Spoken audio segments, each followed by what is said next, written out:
All right, hey John.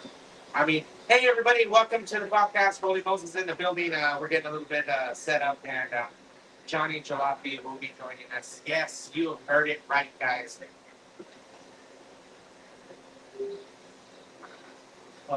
Yes, you heard it right, guys. Johnny Jalopy is going to be on via video chat in a minute. All right, we're getting that on the tech. He's on there. Oh, he can't hear. No, I can't. So, guys, I want to welcome Johnny Jalopy to the show. And yes, guys, we were able to make it happen, which is awesome. And I want to thank him because it is 11 o'clock over there. I just disconnected one. Mine's off. Yeah. Yeah, mine's off. You can turn the make sure the speaker's up.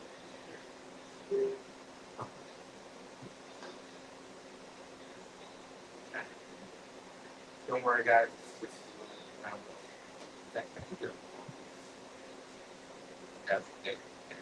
Join us in a moment.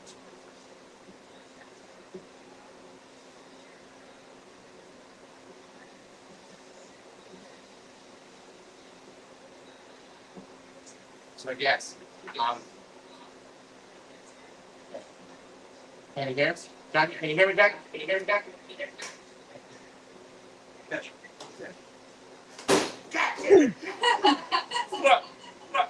All right. All right, Johnny, can you hear me? Can you hear me? Yeah, I can hear you. All right, cool. All right, we're just trying to get some. What? We're trying to get audio.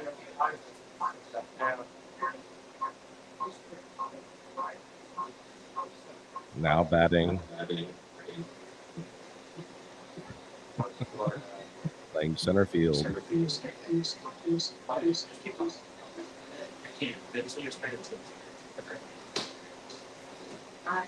Yeah. So it's been yeah. See, there's an echo. You want me to turn my No, I want to figure out who's on. All right, my mic's off.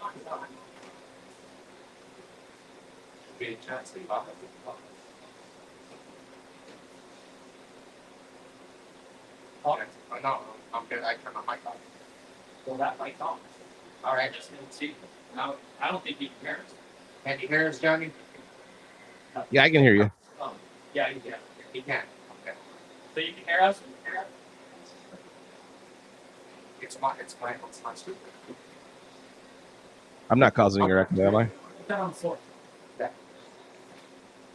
So I don't. All right. As long as we can.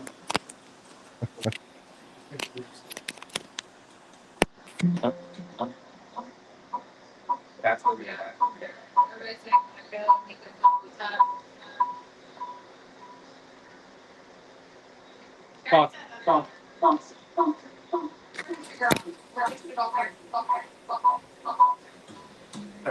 It's still going to do it. The speaker. Excellent. No.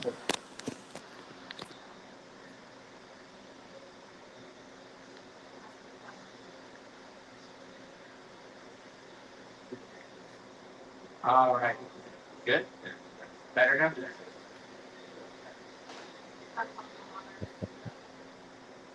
He's on the mic.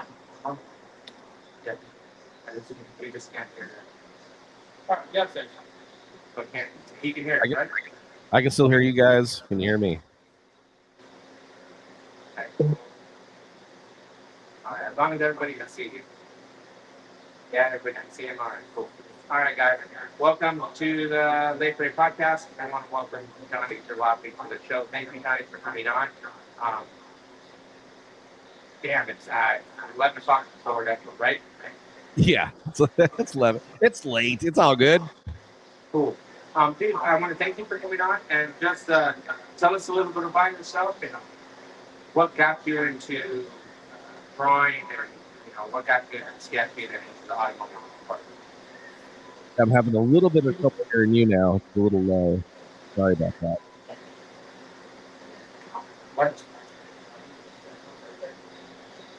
What? What? Why am I so?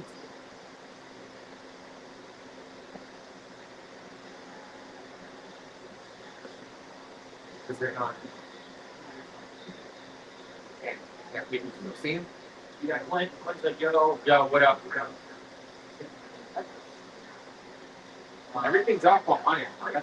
Harry said, yes, we hear, no echo so far. Derek said, check, check. Like some weird reverb somewhere. Everything's off. Turn that mic off.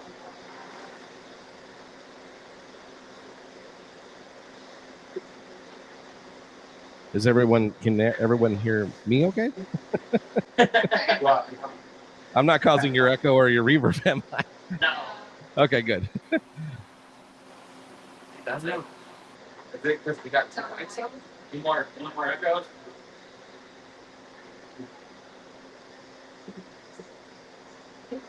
Okay. All right. Johnny, if you want to let us know what got you into the scene and tell us about, what got you drawing into Sure. Yeah.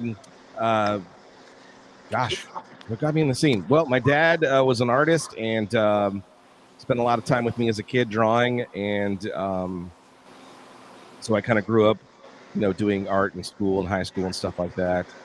And then probably 2003, 2004, as a Christmas gift, my folks asked me what I wanted for Christmas, and I asked them for an airbrush, and I started teaching myself how to airbrush, and started kind of doing T-shirts and stuff for people of their cars, and I was like, hey, this is kind of fun, and so started doing that a lot, and then the big thing is my dad got sick with Alzheimer's.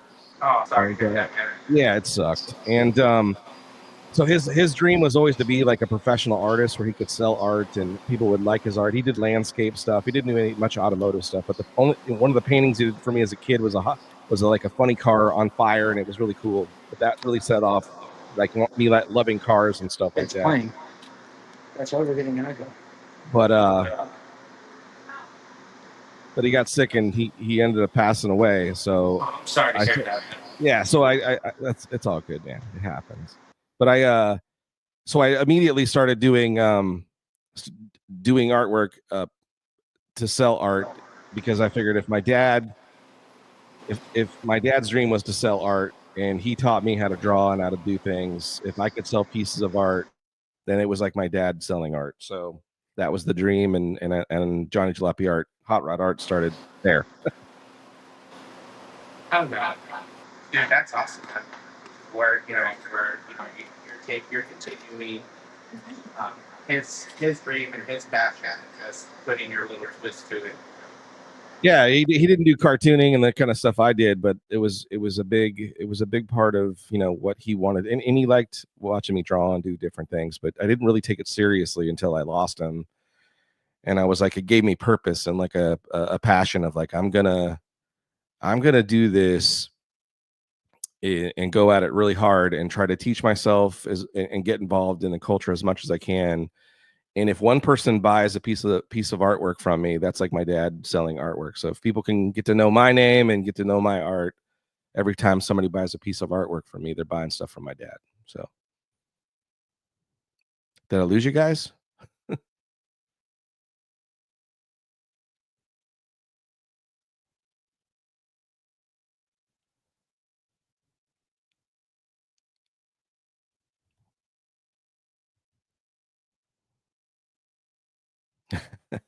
Hey, everybody in the chat. Did we lose them? Anybody?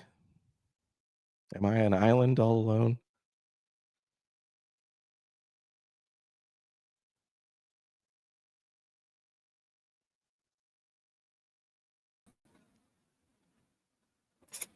Can you hear us now? I can hear you good. Yeah, Yeah. I think we're trying to get the video back up. We're switching devices. Okay. You could keep going. Yeah, all good. Welcome to the podcast, to the shit show. Hey, welcome to the Johnny Jalopy. It's a sketchy live with William Frame. I'm no camera. I love this. Of course, I blocked my camera. I'm just camera profession comment girl. Well, Clint on, says I'm all alone, and it's all good, man. Let's see some art. Gosh, I don't know if I have a way for me to present, but I can sure try. Give me 1 sec. I'll share my art with you if it'll let me do it. Let's see what happens.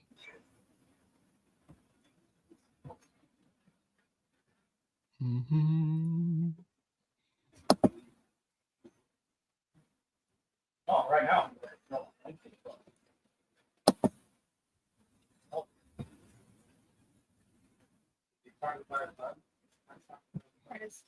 Johnny 5. Yeah, can you see that on the screen at all? Hold on. There you go.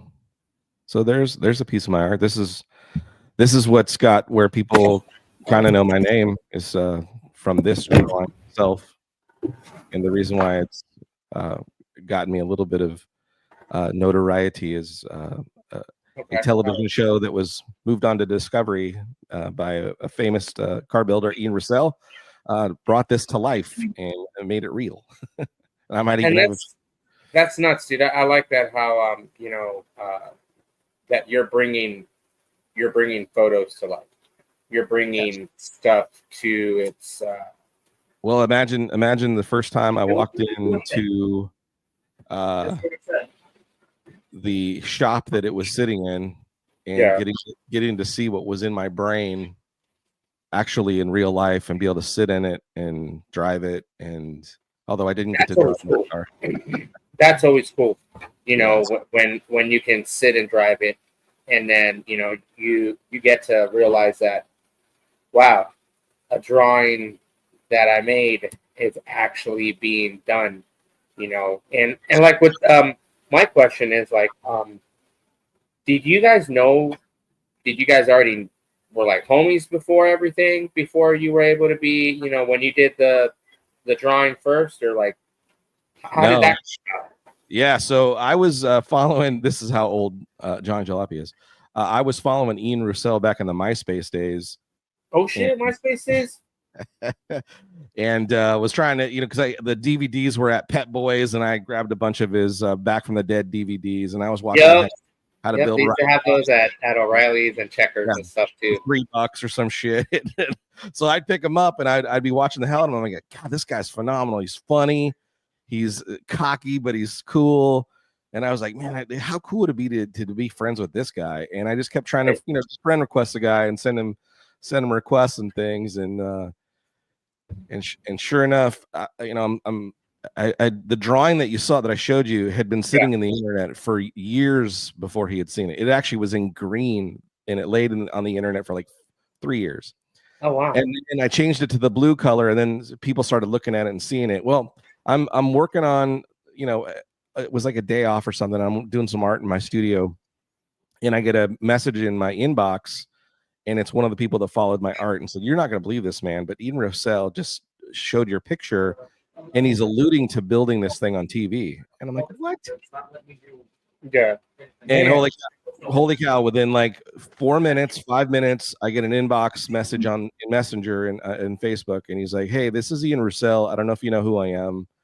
I have a TV show called Full Custom Garage where we build cars and stuff like that. I have a client that brought me this picture and he wants me to build something like it. Would you be cool with that? And I'm like, yeah, that'd be awesome. And if there's any way, and of course, this is all through Messenger typing, you know, so if there's any way I can be a part of the show in any way, let me know. I'll push a broom just to be around, you know, getting to build or see this guy build stuff would be amazing. Of course, I'm in Florida. He's in in California. Yeah, that's why I was like, when there, you would always see it where it was like, hey, well, he's got to go. And I was like, man. And then when you were like, well, I'm in Florida, I was like, holy man, that's a distance. You know, I just posted up the picture there. You could, if you want to throw it up on the screen there. Nice. The real life, what it turned into in real life. But he calls me. He's like, well, hold on, I'm gonna call you. And then he calls me like 10 minutes later. We talk on the phone for a few minutes. He explains to me what's going down. And I'm like, he's just like, I just want your approval that we're that, you know, using your artwork as a reference. And I'm like, yeah, cool, whatever. Yeah. Well, as the weeks go on, I start getting messages from him. Hey, you know, I'm getting ready to do this. This is the donor car we're going to use. And hey, this is this. I'm going to a metal supply store. You know, I was thinking about this for the grill. And then he showed me photos of like the body halfway built. And he's like having me make decisions. Like, what do you think of, you know, the way the body's sitting on the frame? Does this look right to you? And I'm like, yeah. Or no, it needs to be lean forward more, all this different stuff. He was taking my input, and I'm like, I can't believe this is happening. Okay. And so months go by. He builds the thing in like three and a half or 4 months, and messages me again, says, hey, is there any chance you might be able to come out to LA? Because we'd like to have you on the reveal show for the car. Oh, wow. And I was like, let me see if I can get time off of work and see if I can make a flight down there. Yeah, because man, I get that. You know, that's got to be. At the time, this show was not on Discovery or the big networks. It was on MAV TV, so it's this little teeny television show, no budget, just basic cable. So I flew myself out to California because I'm like, there's no way a car this opportunity, I'm going to blow this opportunity. Yeah. So I'm like, hey, if you'll meet me at the airport, I don't have a car or anything. He's like, yeah, I'll come get you. All good. So sure enough, he comes and gets me. The day I show up is the day they're filming the reveal of the car and stuff. So I made it on the first episode, and they were really after we filmed and I got to meet the producer and get to know Ian. Come to find out, they were so worried that as an artist guy I was going to come in and be like, this is big dick and think my shit didn't stink and, you know, going to be a problem. Oh, I know. Yeah, a lot of people think artists guys are, you know, how those guys. Yeah, they're like, I've drawn this, pinstriped everywhere, and done all this. Yeah. So what was cool? So we do that first episode. I'm staying in a hotel the whole night. You know, the thing I'm driving from. I get a rental car, the whole thing. And then, so I spent a couple days there, and we just get to know each other and like hit it off, like we've been friends for a long time. And I totally understood his way he designs and builds, and it was like right in my wheelhouse of stuff I like. And the next thing I know, you know, we do that car. Can I unblock the camera here?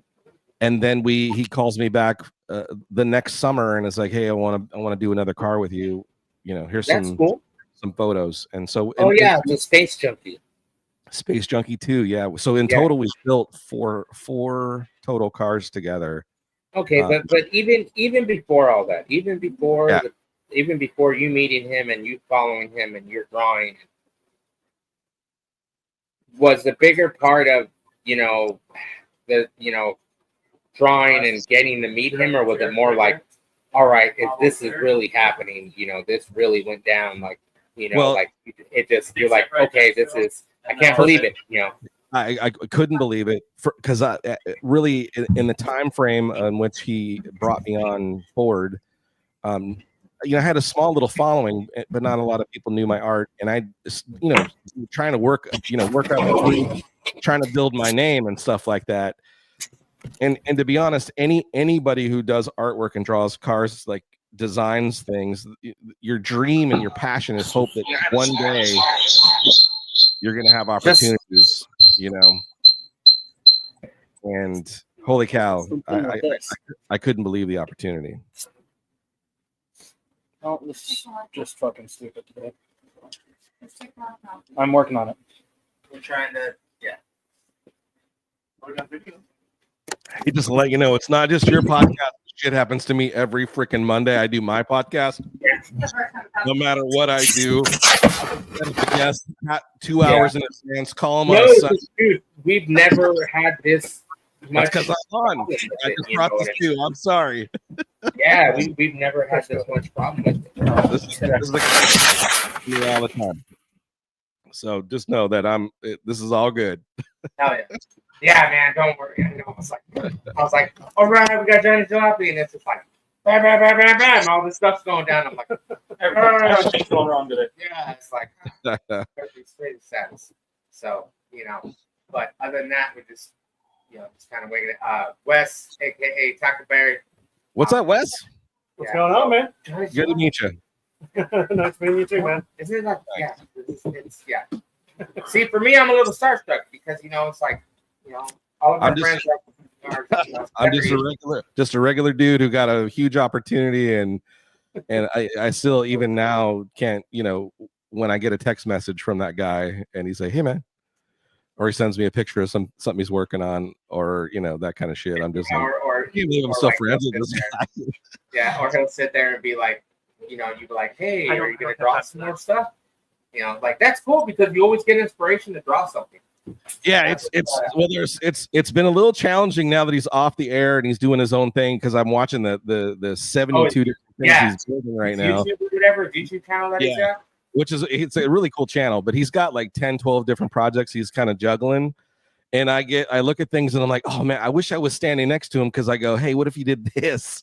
You know what I mean? There's just this constant, like when we're working together, that was the funnest part. Like all the stuff you saw on the show, where like the charisma or the back and forth between him and I, we were so comfortable with each other. Like because again, we kind of thought the same way and communicated in a lot of same ways, that it was really fun when we got the opportunity to hang out. And then of course, after doing the show, when we get done filming, that was the bonus, which is, all right, now we're going back to the hotel.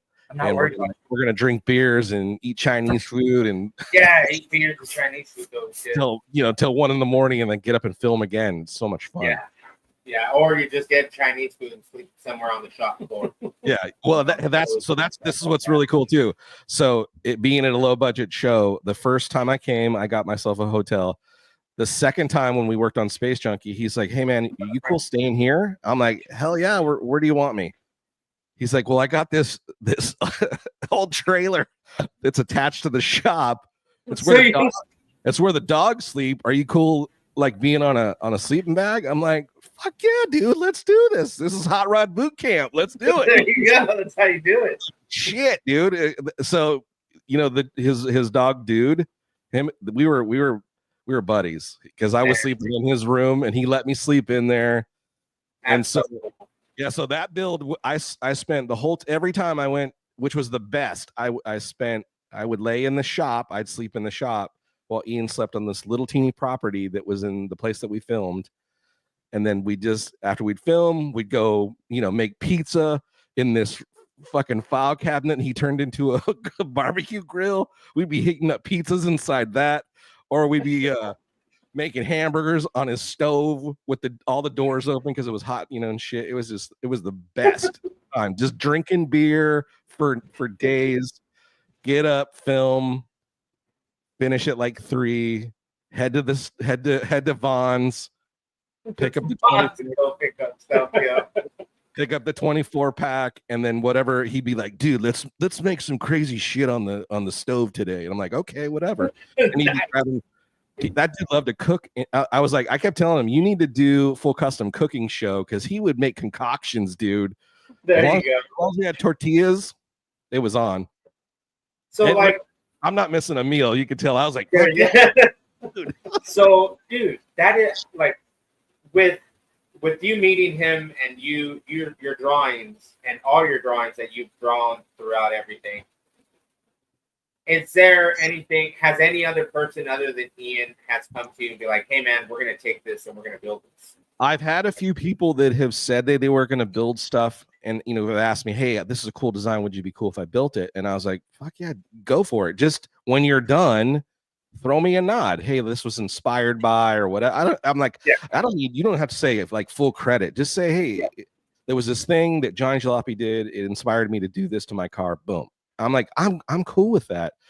Unfortunately, I haven't seen anything finished that's used some ideas. Although there was one guy that I met at SEMA that I did like a kind of a concept rendering, and he sort of built it like it, and I didn't really hear much saying that I kind of thrown it at him, which is fine. Yeah. I know. But still, man, like to have a drawing turned into something, Well, and so that was the point I was trying to get to, which is so I'm in the realms of the Keith Wiesners and the Von Francos and the elite guys. Yeah, I have had five total. 1, 2, 3, 4 total cars built on television that were either my vision or a collaborative vision between Ian and I. And those guys, you know what I'm saying? Like that. Oh, yeah. I can't believe that happened to me, because in the level of where I kind of say it, that shouldn't happen to me. But it did, man, and you were fortunate enough to. And I'm so grateful. I humbly still can't believe it. And now you just got to throw a little mini truck up, a little art on your page. And, dude, I'm telling you. Listen, mini trucks have got a special place in my heart. I know. I saw that '79 Toyota. I thought it was a Datsun because that the body, So in my era of this is how, again, this is the classic Johnny Jalopy shit happens. As everybody in my high school were driving the the 22 the B2200s that are fucking slammed and sick with a camper shell, all the graphics and shit. Yeah. You got that my buddy I played football with had this sick ass Datsun, I forget what year it is, but it's the badass year. Slam, purple, metal flake, just on the ground. My other buddy had the new Toyotas, then there was the Nissan hardbody guys. And then so my dad had a 79 Toyota pickup truck that we had bought. It was just the family little truck to drive around. Well, he gets stationed in Greenland, and I'm now at the age I have my driver's license. And he says, "Hey, you want that truck?" I'm like, "Hell yeah, I want that truck." And immediately I fucking cut the coils. I single spring in the rear, low pro tires, slammed it as much as I could figure out. Air damage. It was the ugliest. That is not the coolest. It is now, which I love the fact. People love the Toyotas that everybody. I'd be cruising and people be talking shit about because they're like, "Oh, that's that old fucking truck," and I'm like, "Yeah, motherfucker, I have one though." Now that truck's like a couple $100,000. Yeah. It's one of those body styles that now suddenly people are looking at it and go, I think it's kind of cool, and I'm like, "Yeah, I know, I had one. It was so badass." Because I thought it was a damn Datsun. And brother, the 2200, the 22R engine, indestructible. That thing was quick because I had taken all the weight out of that truck, and it was fast for a mini truck. You know what I mean? And it handled like it was on rails. I got a lot of trouble. I got in a lot of trouble in that truck. Yeah. And then what? It ended up just. Did the family, or did it? What happened is I was a little irresponsible at a young age, and I became a father. And you can't drive a mini truck being a dad. You know what I mean? Well, you can. But at the time, I was like that. Most likely, mom's gonna be like, no. Yeah, I'm like, where am I gonna put the kid? You know what I mean? It was manual transmission. There was no place to put a baby seat in the mom. I was like, I guess I got to get rid of this thing. So I traded it in. They gave me $100 for it. I'm like, fuck. What? It's slammed. It's got metal flake paint job, dude. That thing is badass. You're gonna only give me $100, but I had to take it because I needed I needed a car with 4 seats. And I regret it ever since. But the cool thing is I did get a thing in the mail where it was driven. Someone bought it and drove it like a huge distance. And I was like, yeah, I knew that thing wouldn't die. I wonder if that was probably one of the cars featured on Faster with Finnegan, and then yeah, they're always buying stuff out of the damn junkyard, trying to get it to go run, or from buying it from the marketplace, or they just found it online. It's like I loved that truck, and again, the part I liked about it is I was the only one rocking that year truck. Everybody else had the new shit, and I was like, yeah, okay, that's cool. This is what I can afford. Now that truck's expensive. Yeah, exactly. Expensive to buy in anything. Like Silver's. Yeah. Same body stuff. Yeah, 79. Yeah, 79 we did it. Yeah, the only down that I always was like, how could I fix it? Like the way the bed and the cab sat, there was that little bit of sort of 4-inch space between the way the body line on the bottom of the truck bed would hit the cab and it would drop down. I got the cab to sit right because I put an air dam in the front of it, so it would make all the proportions correct for the up to the cab. But damn it, I was within months of work where I was going to buy, because again at the time this is where we started doing the side body panels and stuff to the air dams and all that shit. I was getting ready to start putting that shit on so I could get everything to sit real nice, because we didn't have bags back then and I couldn't afford hydraulics.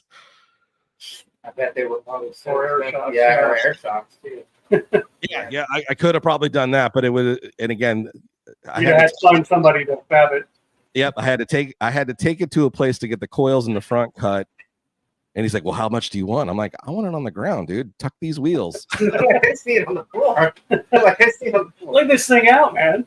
Yeah, and the guy I took it to was, was an hour away from where I lived. It was, I lived in Santa Maria, California, and I took it over the hill into Lompoc. And it was at this shop where it was a tire shop. The guy barely spoke English. I wasn't good at Spanish. I just said, and he went, how? And I was like, on the ground. And he, sure enough, nice. I picked it up and I was like, perfect. He's sitting there. Either if they're not cutting the coils, they were heating the coils. All right, tell me when. Tell me when. Tell me when. Then I got home. I'm using lowering blocks in the back. I get home. Sure enough, 2 months later, this Japanese kid moves in 2 doors down 3 doors down from me. Yeah. And he's rocking this sick, like it's on the ground mini truck. And he comes over, he didn't speak great English, but he showed me, he's like, no, so he showed me how to do mono spring in the back, and bam, that really got it to the stance I wanted. But again, it was just that part in the back that just used to drive me crazy. I was like, God, if I could just get it a little bit lower. Now you can always draw a sketch of what you were hoping the truck would look like. Yeah. It's funny, I haven't revisited that, but about a year ago, I was cruising back from work and I saw a bunch of kids locally here in Florida, and there was 3 of them rolling down the street, 2 hard bodies and a Mitsubishi, all slammed, camper shells, and I was like, hell yeah, it's back. Oh, it's always been back, dude. That's the thing. I had gotten so far away from it that I had lost the vision that it never went away. It's been there the whole time. I lost it. Yeah, man. Yeah, no, you were just off doing different adventures. Doing other shit, that's for sure. Yeah, different adventures and things that were. Everything, and again, this is where it started. Everything needs to be on the ground. That's my favorite. It's got to be low. Yeah. Of course, I'm driving a lifted Jeep, but everything else is kind of. No, it don't matter. No, anybody, you can have it. Anyone can have anything with it if they want. Like I finally got my dream vehicle. I've got a 30 Model A that I acquired last year, and I've already lowered it, but it's got to go way lower than it is. Nice, dude. That's it. Yeah, dude. That had to be hard to get already to get a hold of a Model A. Yeah, that was a definite dream vehicle to acquire, and luckily I made friends with a guy that we call the Model A Hunter here in our local area, And he, for like 3 years, that guy would come into my work and he'd be like, "You get that Model A yet?" And I'm like, "I can't afford a Model A." He's like, "What are you talking about? They're cheap. I can get them cheap." Yeah, Well, cheap. where you What get is them? cheap I to can't you? find- Cheap to me. Yeah. Well, that's exactly. I'm like, "What are you talking? What's cheap?" And he's like, "I don't know, like $5,000-$6,000." I'm like, "Really?" That's not cheap. I'm like, "Where?" Well, for a And Model A, like, where cheap? And I'm like, it's probably garbage and it's probably all rusted and whatever. And he's like, no. I'm telling you, when you're ready, you let me know. So the time came and I was like, "Hey man, you said you could find it." He's like, "Oh yeah, I'll help you." And then next day he sends me like 30 different holy crap. Model A's for sale. And he's like, "Which one do you like?" I'm like, and I found one I liked. It was, for a certain amount of money. It was over my budget. And I'm like, "I really like that one." He goes, "Hold on." I'm like, "What do you mean, hold on?"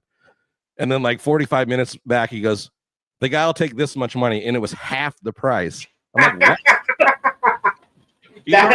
That's when you just go, "All right, cool. I'll send you the money. I got you." The guy, he freaking negotiated the deal for me. And he goes, no, when we get there, I'll get you another couple thousand off for you. And I'm like, "There's no way."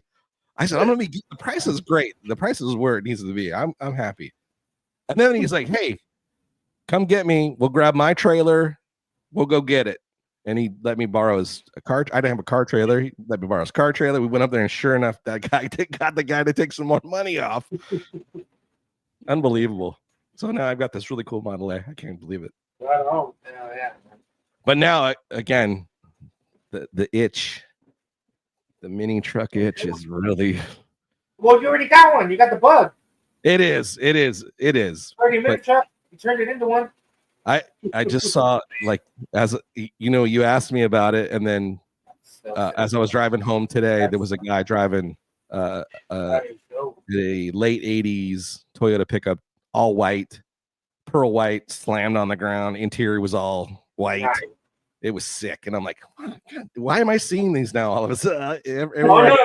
Once you see one, you need to buy a lottery ticket, and then you'll probably end up getting it. So check back with me in a couple months, guys. There may be one sitting down. Right? Yeah, they're just gonna be like, "Hey, we're gonna do an update. How you doing? How you doing, Johnny?" I'm driving. Where's the show at? I'm coming your way. Oh, dude, always like there's one in October, Cruise to the Pines. Nice. Yeah, that one's up north, so it's like, and the weather's gonna be like a little chilly, so it's gonna be like hoodie weather. But it'll be good. But it'll be nice. It's a good trip. Yeah, you guys are experiencing the same shit, just drier than what we got here in Florida, where it's yeah. But we're unbearably hot to do anything other than sit inside the house and dream about doing stuff outside. Yeah. Right? Yep. And then if we had a fucking damn AC out there, out the carport, it'd be nice. Yeah. Yeah. Yeah, or shop with one, something like that. Because man, dude, out here, other than burning half to death. Well, that's what I made the mistake when I decided to do that VW turn into a pickup truck. I decided to do it in July, which July is one of the hottest. Into July is the beginning of the hot season, and that was the dumbest time to start building a car in my garage with no AC, horrible lighting, not knowing what I'm doing. First time really welding, chopping a car. That was really dumb, but I got it done because I was trying to make a Bug Jam, which was 3 months later. Yeah. July, August, September, October. I lie, 4 months. It was in early November was my goal to get the car at least where I could take it to the show drivable. And I got it done and went to stick the key in. I wired everything the way it was and everything was good. And the thing, I couldn't get it to start. Come to find out, it was like a $3 item that was in the stupid distributor. That was all that was wrong with it. I had to trailer this stupid thing to the show, but I got it to the show and I made my goal. You know what's crazy, dude? And this is just like, because like, I know you have your, you do your live, your sketchy live, and like, are you doing like sketches straight out right, like online? Sometimes, yeah. So we do. You guys just talked about, the different shows that are in Florida or stuff you're doing. What we do on Sketchy Live, it started off as purely a drawing show, and my wife and I started that back in 2018. I think our first episode, and it was no the only video was just my hands drawing a camera over the top of us, and and then just showing your hands. Yeah, and you could hear us. You could hear us talking, and I brought my wife on just so she could read all the comments, so I wouldn't miss what people were saying. We're like a hand model for the time being. Pretty much. So we did first probably 3 seasons is just that deal, and it was just drawing straight live from nothing. Okay. And then as it progressively got trying to come up with ideas, then it was like, hey, we'll watch Smokey and the Bandit. We'll watch the movie. We'll talk about the movie.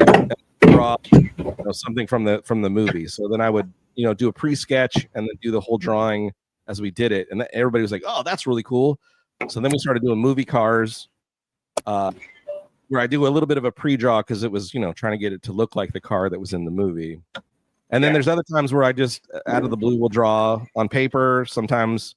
But then probably about 3 years ago, it was running out of ideas because by that time we had probably done almost, gosh, I want to say a couple hundred different drawings live. It's a lot, and especially trying to get it done in an hour too, as we were trying to get it done within 1 hour from start to finish, color the whole thing. So they're not masterpieces, but it was like that's why we called it sketchy. It's just me sketching ideas. Yeah. Well, then they started getting more elaborate, and my brain was like, I don't know what else to draw. I've drawn pretty much a lot of different things, and I was running out of ideas. So I said to my wife, I'm like, hey, what if tonight we just talk about a topic? And she's like, okay. And we talked about a topic. We got in an argument. Everybody was loving the back and forth between my wife and I, cutting up between each other. And so then we started kind of podcasting some, 2 or 3 nights. Or 2 or 3 Mondays, and we draw, then 2 or 3 Mondays and draw, and then we draw. You guys straight out drawing. So now it's a little bit of both. So like the last 3 episodes that we've done, I've done some it's stuff I'm working on for clients, and okay. So I'll have their pre-drawn stuff done in the daytime. I save it for that night, and then we do color and do the techniques, and I talk about what did we do. And then in the meantime, my wife's listening to comments. The interaction between us and the people that watch the show is the biggest part of the show. Like that's for us. That's like same here. The biggest part of the show are of you guys, the guests. Yeah. Oh, yeah. When we've had guests on too, which has been cool. We've had people that I couldn't believe we had on our podcast either. Little Daddy Roth, Ed Roth, Big Daddy Roth's kid, actually came to my house. How was that? How fun was that? Well, it's been 3 years now. We went to our first Detroit Autorama. That was like my bucket list show I ever wanted to go, is the Detroit Autorama, where they give the Riddler Award away. Okay. And so one of the guys that follows my artwork was like, hey man, come stay with me. I actually do the downstairs, which is where all the lowbrow stuff is and all the rat rods are, and the bands are. It's chill. It's so cool down there. I have a booth. Come set up at my booth. I'll give you a little spot. Bring your drawings. We'll hang out. I'm like, sweet. So we go, we show up, and in the booth, sharing the booth with us is Little Daddy Roth, which now I had met him one time on Full Custom Garage real quick when we were doing Space Junkie 2. He came to visit. Yeah. Brought Metal Flake. Man. I got to talk to him for 2 seconds, shake his hand. You're a cool guy. He, it was like Magic Guy or Superman. Or comes in, saves the day, and we're like, "Oh!" He just flew in and go, "Here you go, guys. I heard you need flake. Bam! Thank you, man." He brought this sick ass custom car, drives it. We talked to him. Wow, this is badass. We talked to him a little bit after we're done filming. 2 seconds, gets in the car, boom, he's gone. So that's a couple years later. So, anyways, he's in the booth, and so we're talking to him and making friends with him, and he was like really cool. And then the next thing I know, as I'm, because it was a 3-day show, so we're there, Autorama, and I'm drawing, and he's over my shoulder like watching me draw, and then he's watching me interact with the kids. And then the next thing I know, we're like family. He's telling me, dude, it was the best to hear old stories about Big Daddy Ed Roth, like the stories. like the Hell's Angel days. Stuff you don't hear. Yeah. Oh, no, none of the. Yeah, I was hearing like firsthand. He's like, yeah, there was this one time, and I was like, holy shit. He's like, yeah, when I was a kid, we'd be at Dad's shop, and then old Von Dutch would show up and throw us in his trunk, probably. Dude, that fool had a shape. Like, dude, I remember when I was at a Wild Tech, they would show us videos of him doing stuff. Yeah. And it was like in someone's backyard, bunch of beer cans everywhere. Yeah. And then you would see him and he's talking and his hand's a little shaky. And then he'd be like, bam, lay a stripe down. And it's like, what the fuck is going on? Like, did he just shake his way? And it's like, when you hear stories like that and when you see it on video, you're like, this is not the Von Dutch that everybody knows. This is the Von Dutch that, I remember. It's the real deal. Yeah, he was like, so he picks us up in this like half-track truck, and he drives us to his house where he's got a pool. So we go swim in Von Dutch's pool, and then we come back, and then we'd show back up at Dad's shop, and there'd be the Hell's Angels there hanging out, and then Dad would have to talk to them, and blah blah blah, and it was all this shit. Then there was other times where they like sit, and then so we meet this guy that's been his friend since they were in grade school. His name is Mike Hicks. Yeah, they've been best friends since like 4th grade, 3rd grade. Wow. And so he travels now with him to shows, and they hang out as buddies and stuff. So now we've become friends with him, and he's like collaborate. Yep, that really happened. Oh, don't forget the one time. Remember when the Hell's Angels came and they sent us to get like rolling papers, and they threw us like $10 and said get candy. And then we came back, and someone pulled a gun, and you know what I mean? There was all this. It was the best. See, that's what custom car life is. A little bit of everything. Well, here, when Jimmy Jackson's had his shop on Cave Creek, hood status, it's some hood status, dude. Yeah. And then, so we're sitting there bullshitting, and then the next thing you know, if you know motorcycle people, so then Ron Finch shows up at the booth. And he's a legend custom motorcycle builder, Arlen Ness and those guys, Billy Lane and that like legendary guy just shows up, starts bullshitting with Little Daddy, starts bullshitting with us. Next thing I know, he's talking to my wife.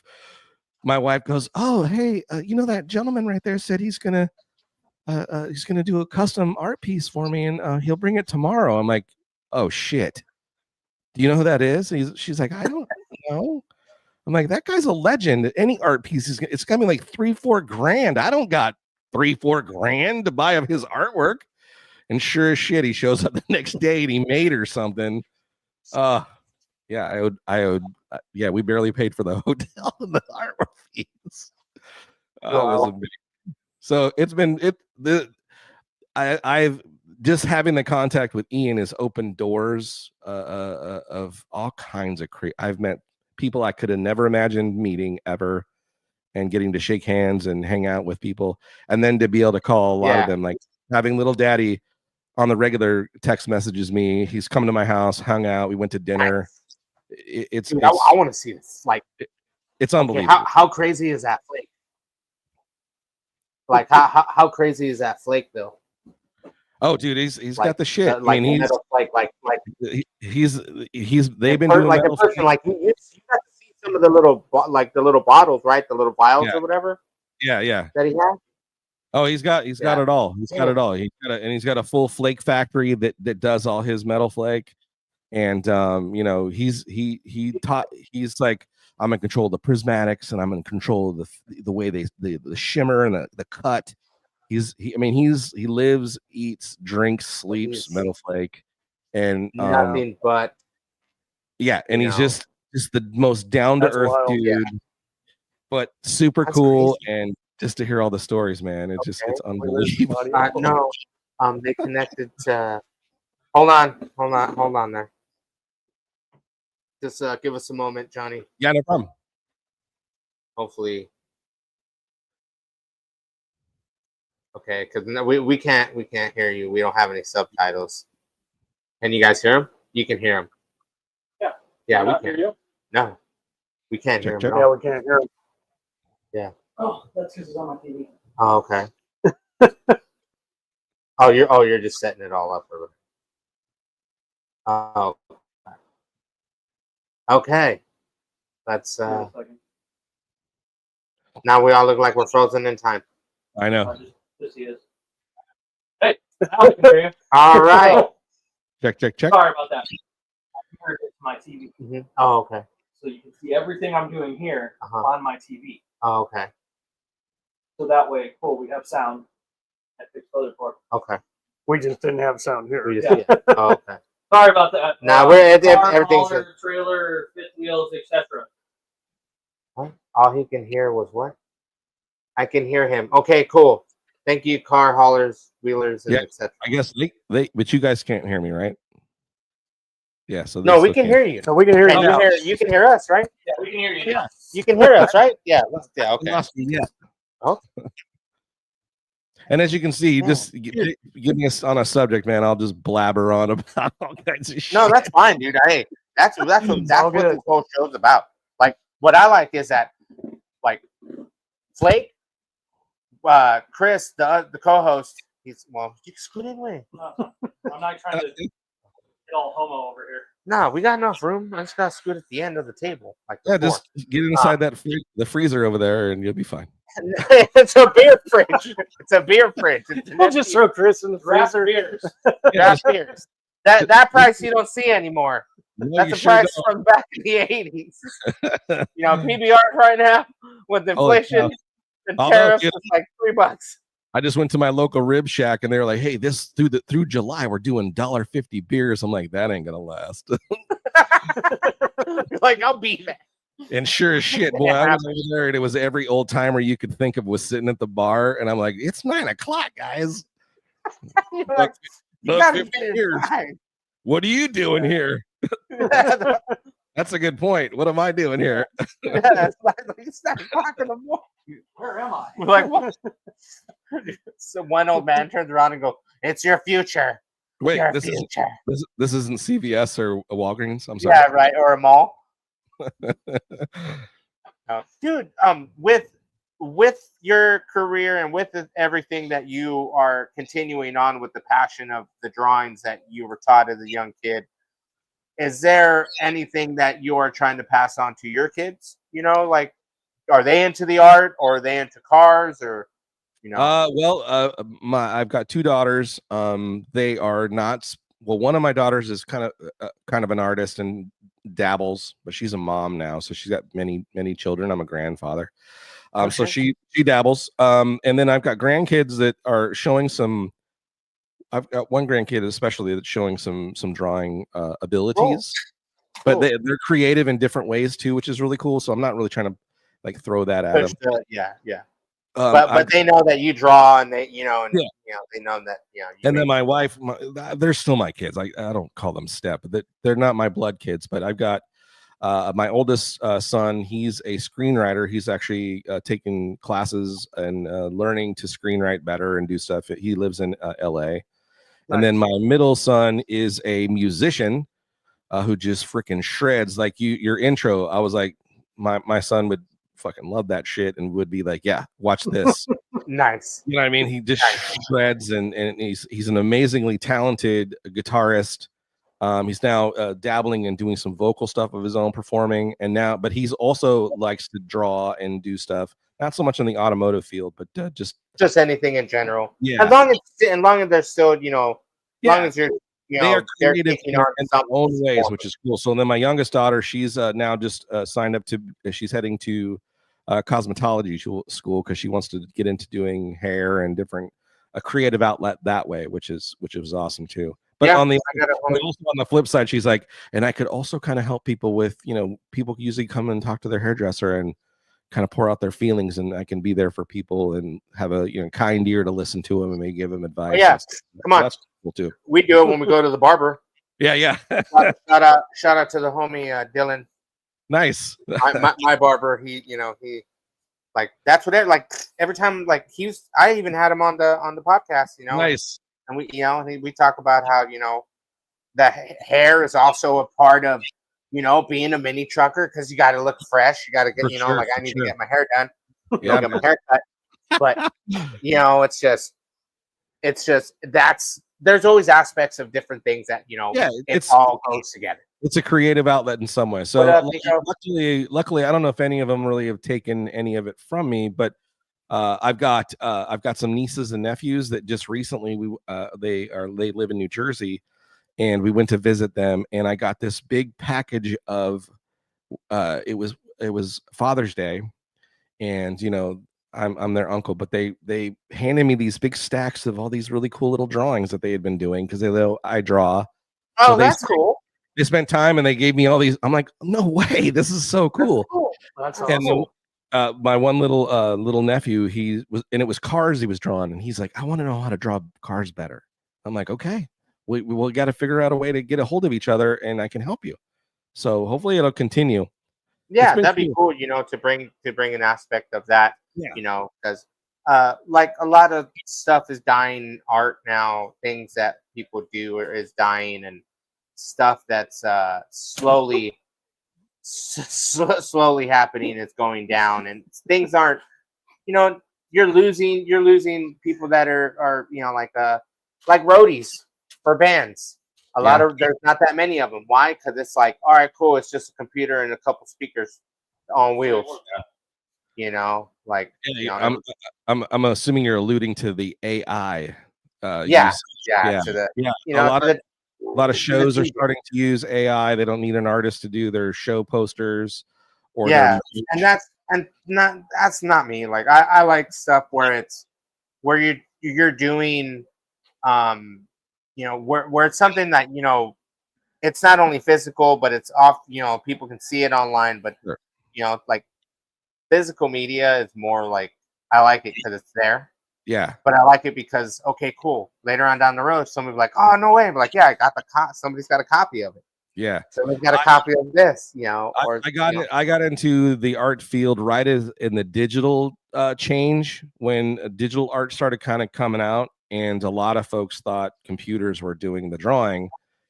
And you have tools like Photoshop and Illustrator and those kinds of things that were tools. And I got a lot of shit from those old school artists, especially in the hot rod community. Okay, but you use like, you can sit there and somebody hand you a tablet and you can be like, all right, and you can sketch on a, okay. But in the beginning, I can only believe it was not. Yeah. In the beginning, those guys gave me nothing but shit because I was one of the few guys that was doing digital art, but I was also trying to hone my skills in the other fields as well at the time, because I was like, I'm not going to be pigeonholed to one style. I'm gonna try to create a style that I can. If I need to do digital, I can. If I need to do realistic, I can. If I need to do painting, I can. Airbrush, I can. Ink and pen, can. Acrylic, can. That was my goal. So as those guys were giving me shit, and then it started to kind of change to where the computer was used a little bit more and hell of a lot cheaper as an artist. Like a pack of paper at the time was $10-20. But I had unlimited paper on my computer that I could just draw, erase, all those kinds of things. So anyways, long story short, you come around, and now those guys have taught themselves finally some digital shit, and I know how to still do all the other stuff. So a lot of what needs to be done for like t-shirt art, poster art for shows, it has to be digitized in order to print now.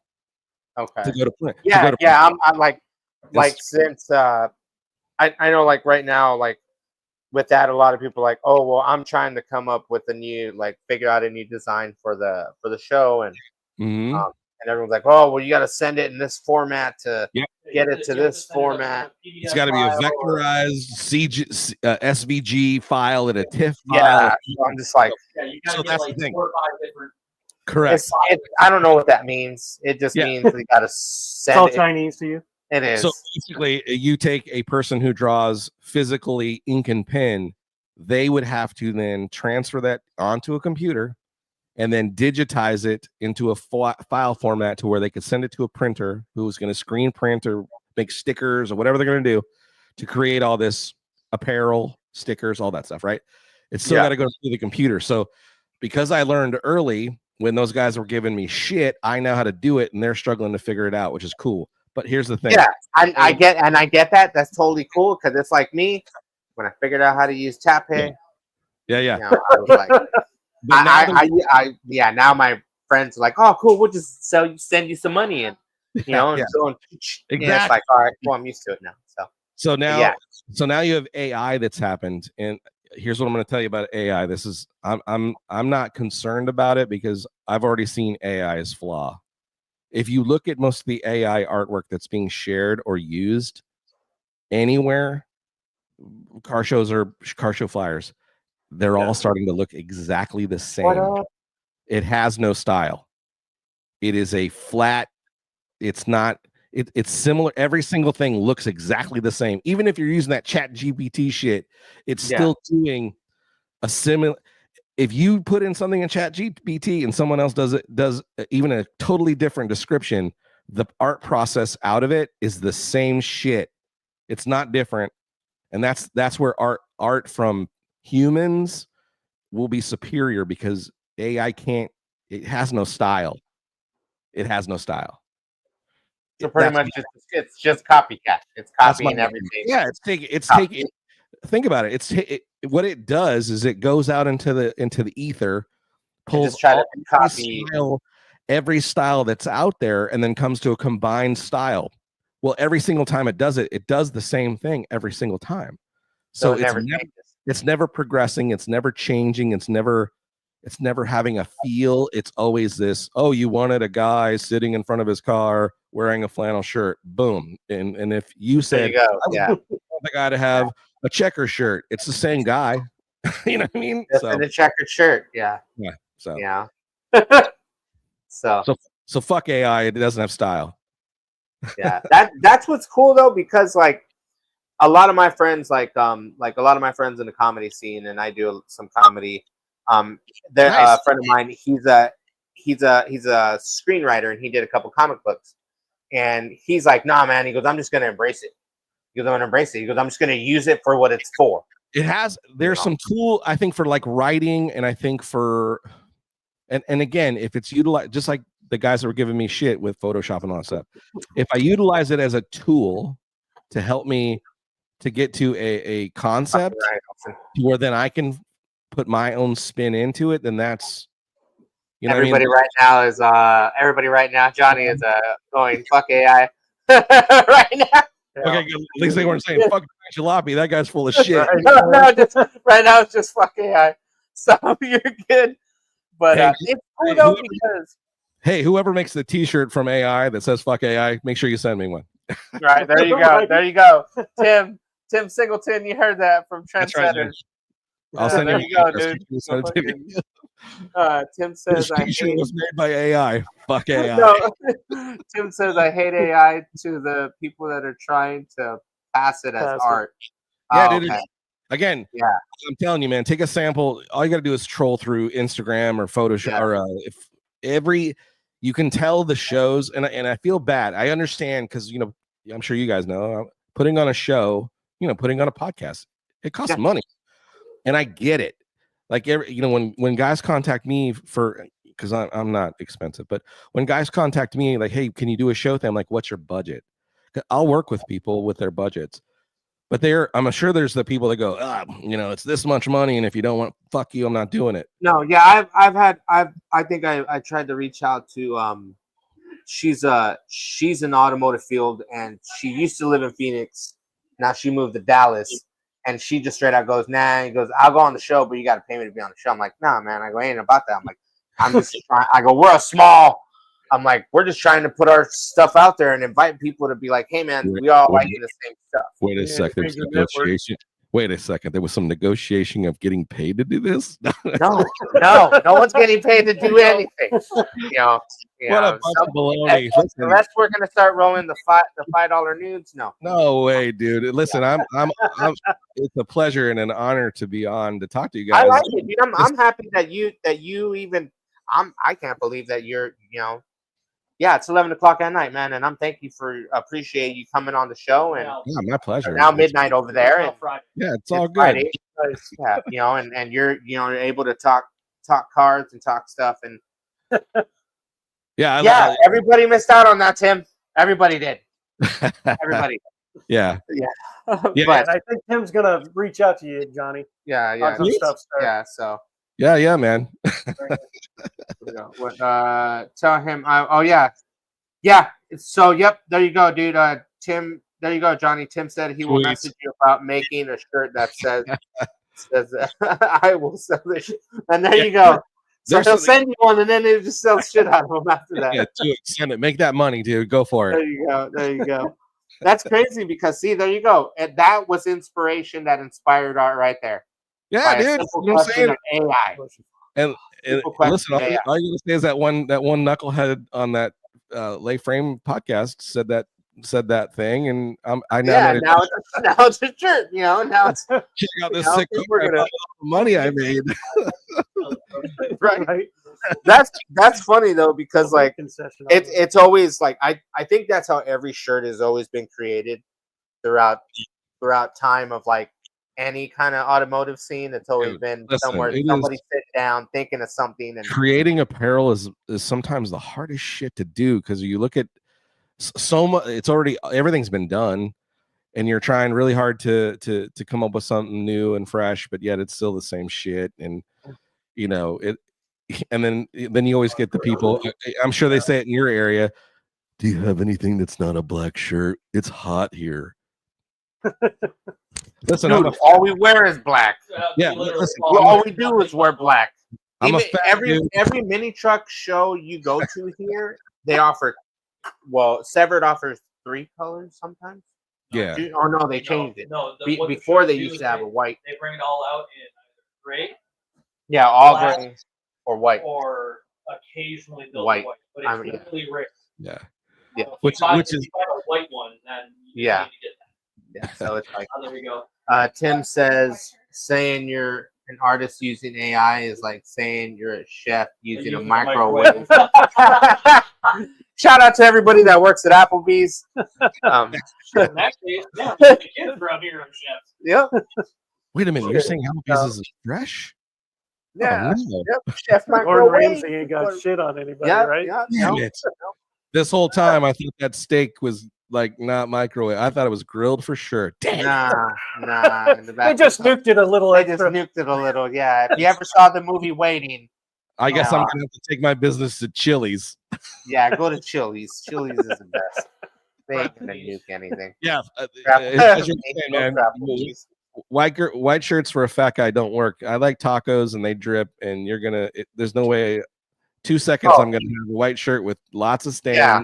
See, that's why all mini truckers be always All black, baby. shirts. All black all the We're a time. little Nothing messy different. when we Yeah. eat. Yeah, Or no drink. matter what.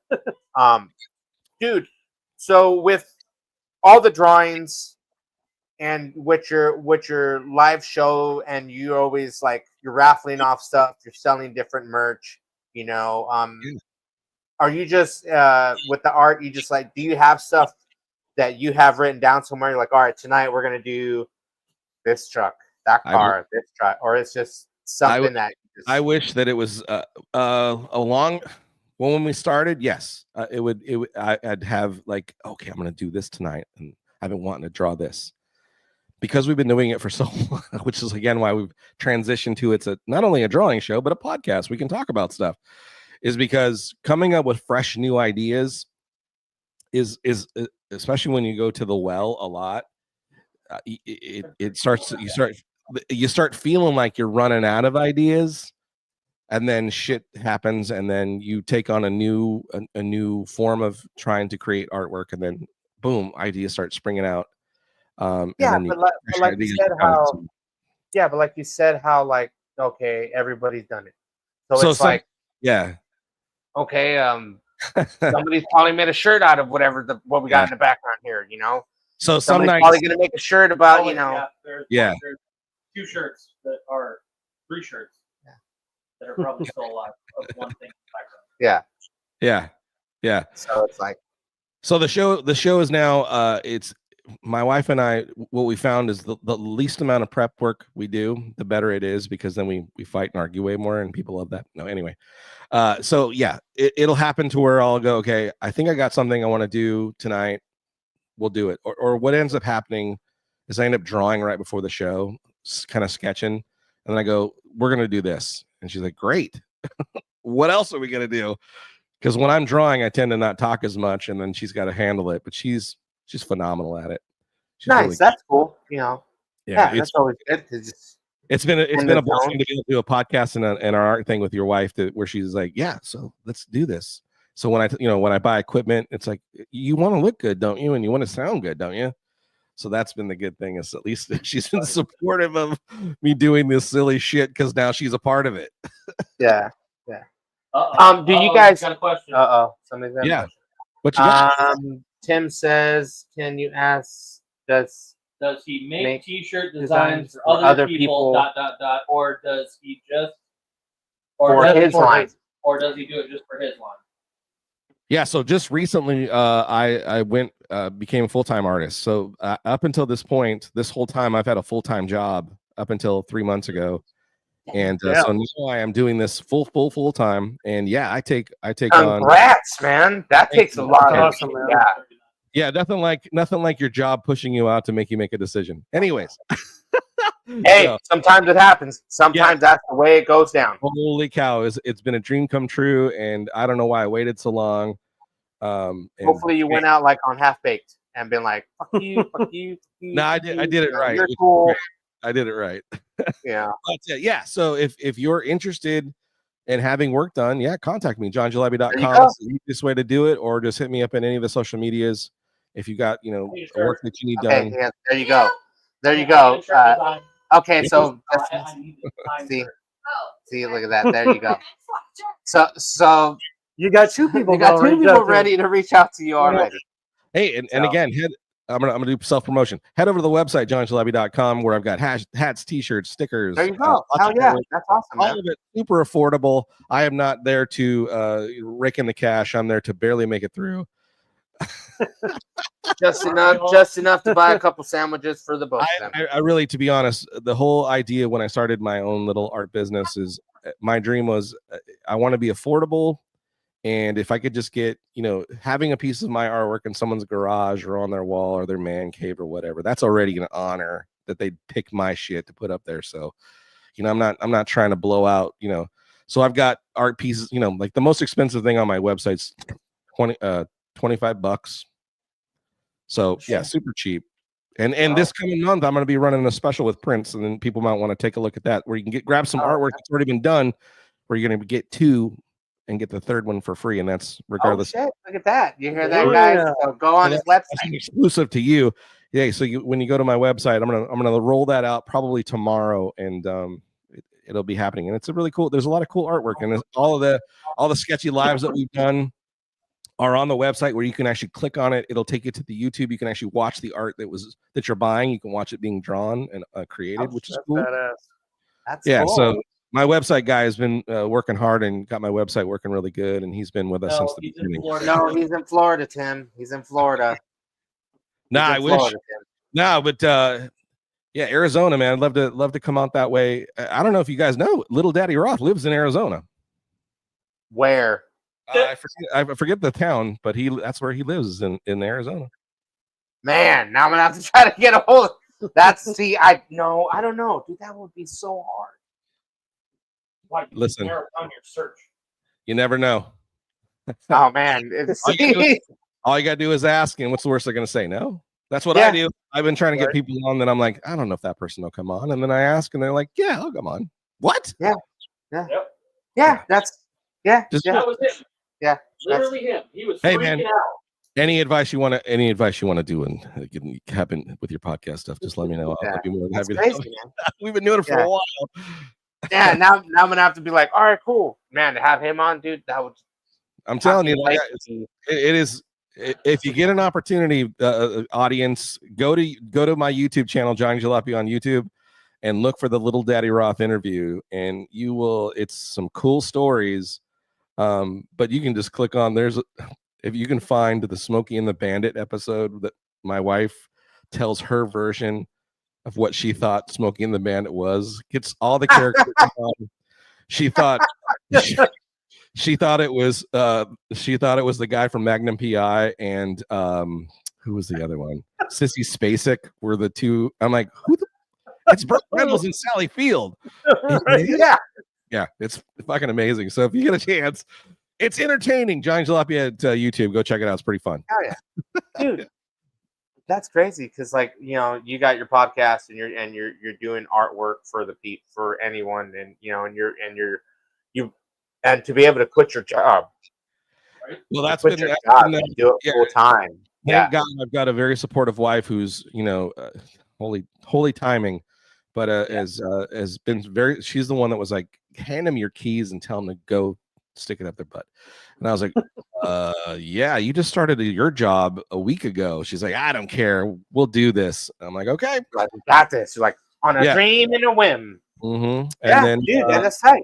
I've been fortunate and blessed that suddenly, boy, my inbox started filling up and work has been coming. So I appreciate that. But yeah, always taking on new business and new artwork.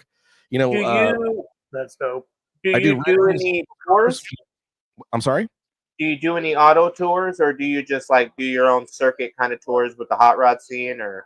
Listen, we've now that I have no one to answer to when asking for time off, which has been a godsend. I'm now in positions of like, where if shows are like, hey man, come to our show, hang out with us. Let's go. Let's do this. You know what I mean? So I'm yeah. So I've been hitting Autorama's been kind of the mainstay of where we've been going the most because that was the, one big show I could go to get that much time off that my job would let me do. But now we're heading to Kansas. We're doing a lowbrow art show in October, which is going to be awesome at the Bevo Brewery. And then, so now we're kind of trying to, I'm going to do some, once it starts cooling down here in Florida, I've got a couple places I'm going to be doing some appearance stuff there. Nice. And then, so yeah, before, people would say, hey, you should come to our show, Johnny. And I'm like, I wish I could. I can't get time off because everybody assumed two things. I lived in California and I did this full time this whole time. And, it's just been recently that I started doing it full time. Yeah. Dang. So what about November? Is it going to be available in November? Oh, yeah. What do you do in November? Hit me up with the dates and the things you got going on. I will definitely look at my schedule and see if it's something can happen. I'm down. November? Listen, we're for real. Open for calendar, hang on. I have to hold on. We're looking right now. Dino's. No, it's November. It's November. Dino's. It's the 19th. It's the 14th and 15th. 14th and 15th. Dino's. It's an all Chevy show. Oh wow. Okay. Yeah, like big. That would really be something I think you'd enjoy. Yeah, I don't know if you. I don't know. Again, it's. I know that the truck scene's a little different than normally where I'm at, but I don't know if anybody will know. They'll be like, "Who the fuck is this guy?" Oh no, they will. Trust me, they will. Know. They will. There's a lot of old school dudes that roll those shows all the time. Trust me. There's a lot of rat rod stuff. And there's a lot of dude, with streaming services, dude, that thing it's on Tubi, and people can watch it 24/7. Yeah. That's what cool. I just found new episodes there over now on HBO Max is also running it too, which is cool. Yep. See, so it's like it's everywhere. So yeah, people are gonna know you. Like if you were to show up, the best hey, every the best thing that I kept getting sent, which was awesome. I had a fan that lived in I had one that lived in the Philippines, and then I had one that was living in was it Spain, I think, and he would send me he would send me he'd record his TV of the where they would do the translation. Oh, when it's translating. It's like and then me and her talking to each other. It was so awesome. And then the Philippines one was amazing. I was like, oh man, I can speak Filipino and I can speak Spanish. I can go anywhere in the world. They're just gonna assume, and it's just gonna be like so funny. It doesn't sound. I'm like, my voice is a little deeper than that. Why are they making me sound like a cartoon character? This is bullshit. Who do I contact? Right. Oh man, dude, I like that you're able to do your drawings, and now you'll be able to make an actual, like straight full-time living out of it. You're going to go full blown, straight, balls to the wall, get it all done. And it was a little scary at first because it was, when you go from working a full-time job and then you hand all your responsibilities of like, bills and shit that you've had, you know what I mean? Those don't go away. Yeah. No.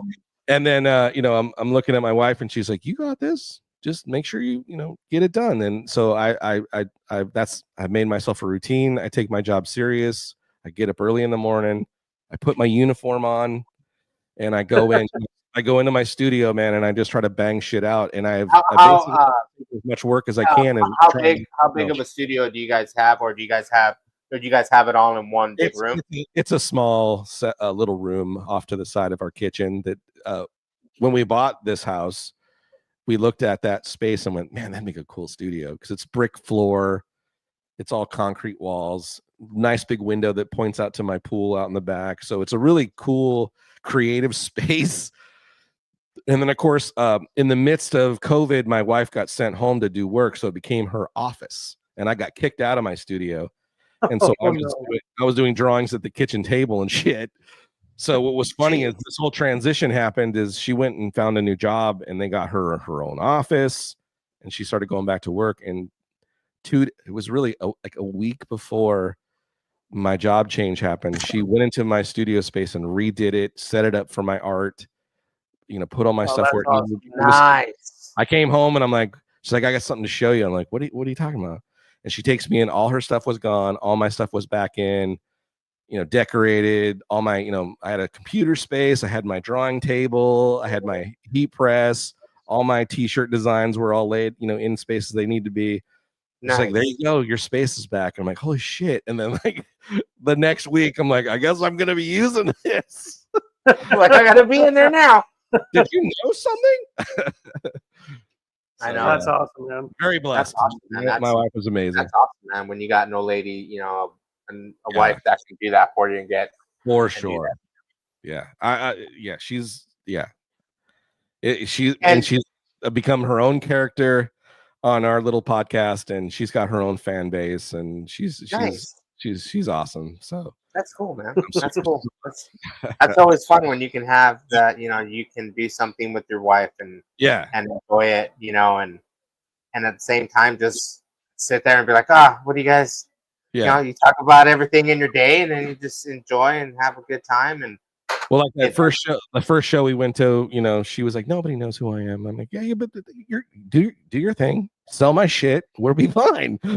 And so then the next year, everybody knew who she was, and now a lot of those folks that we met in Detroit are now became fans of our show and have been watching our show on Mondays because we do it live just like you.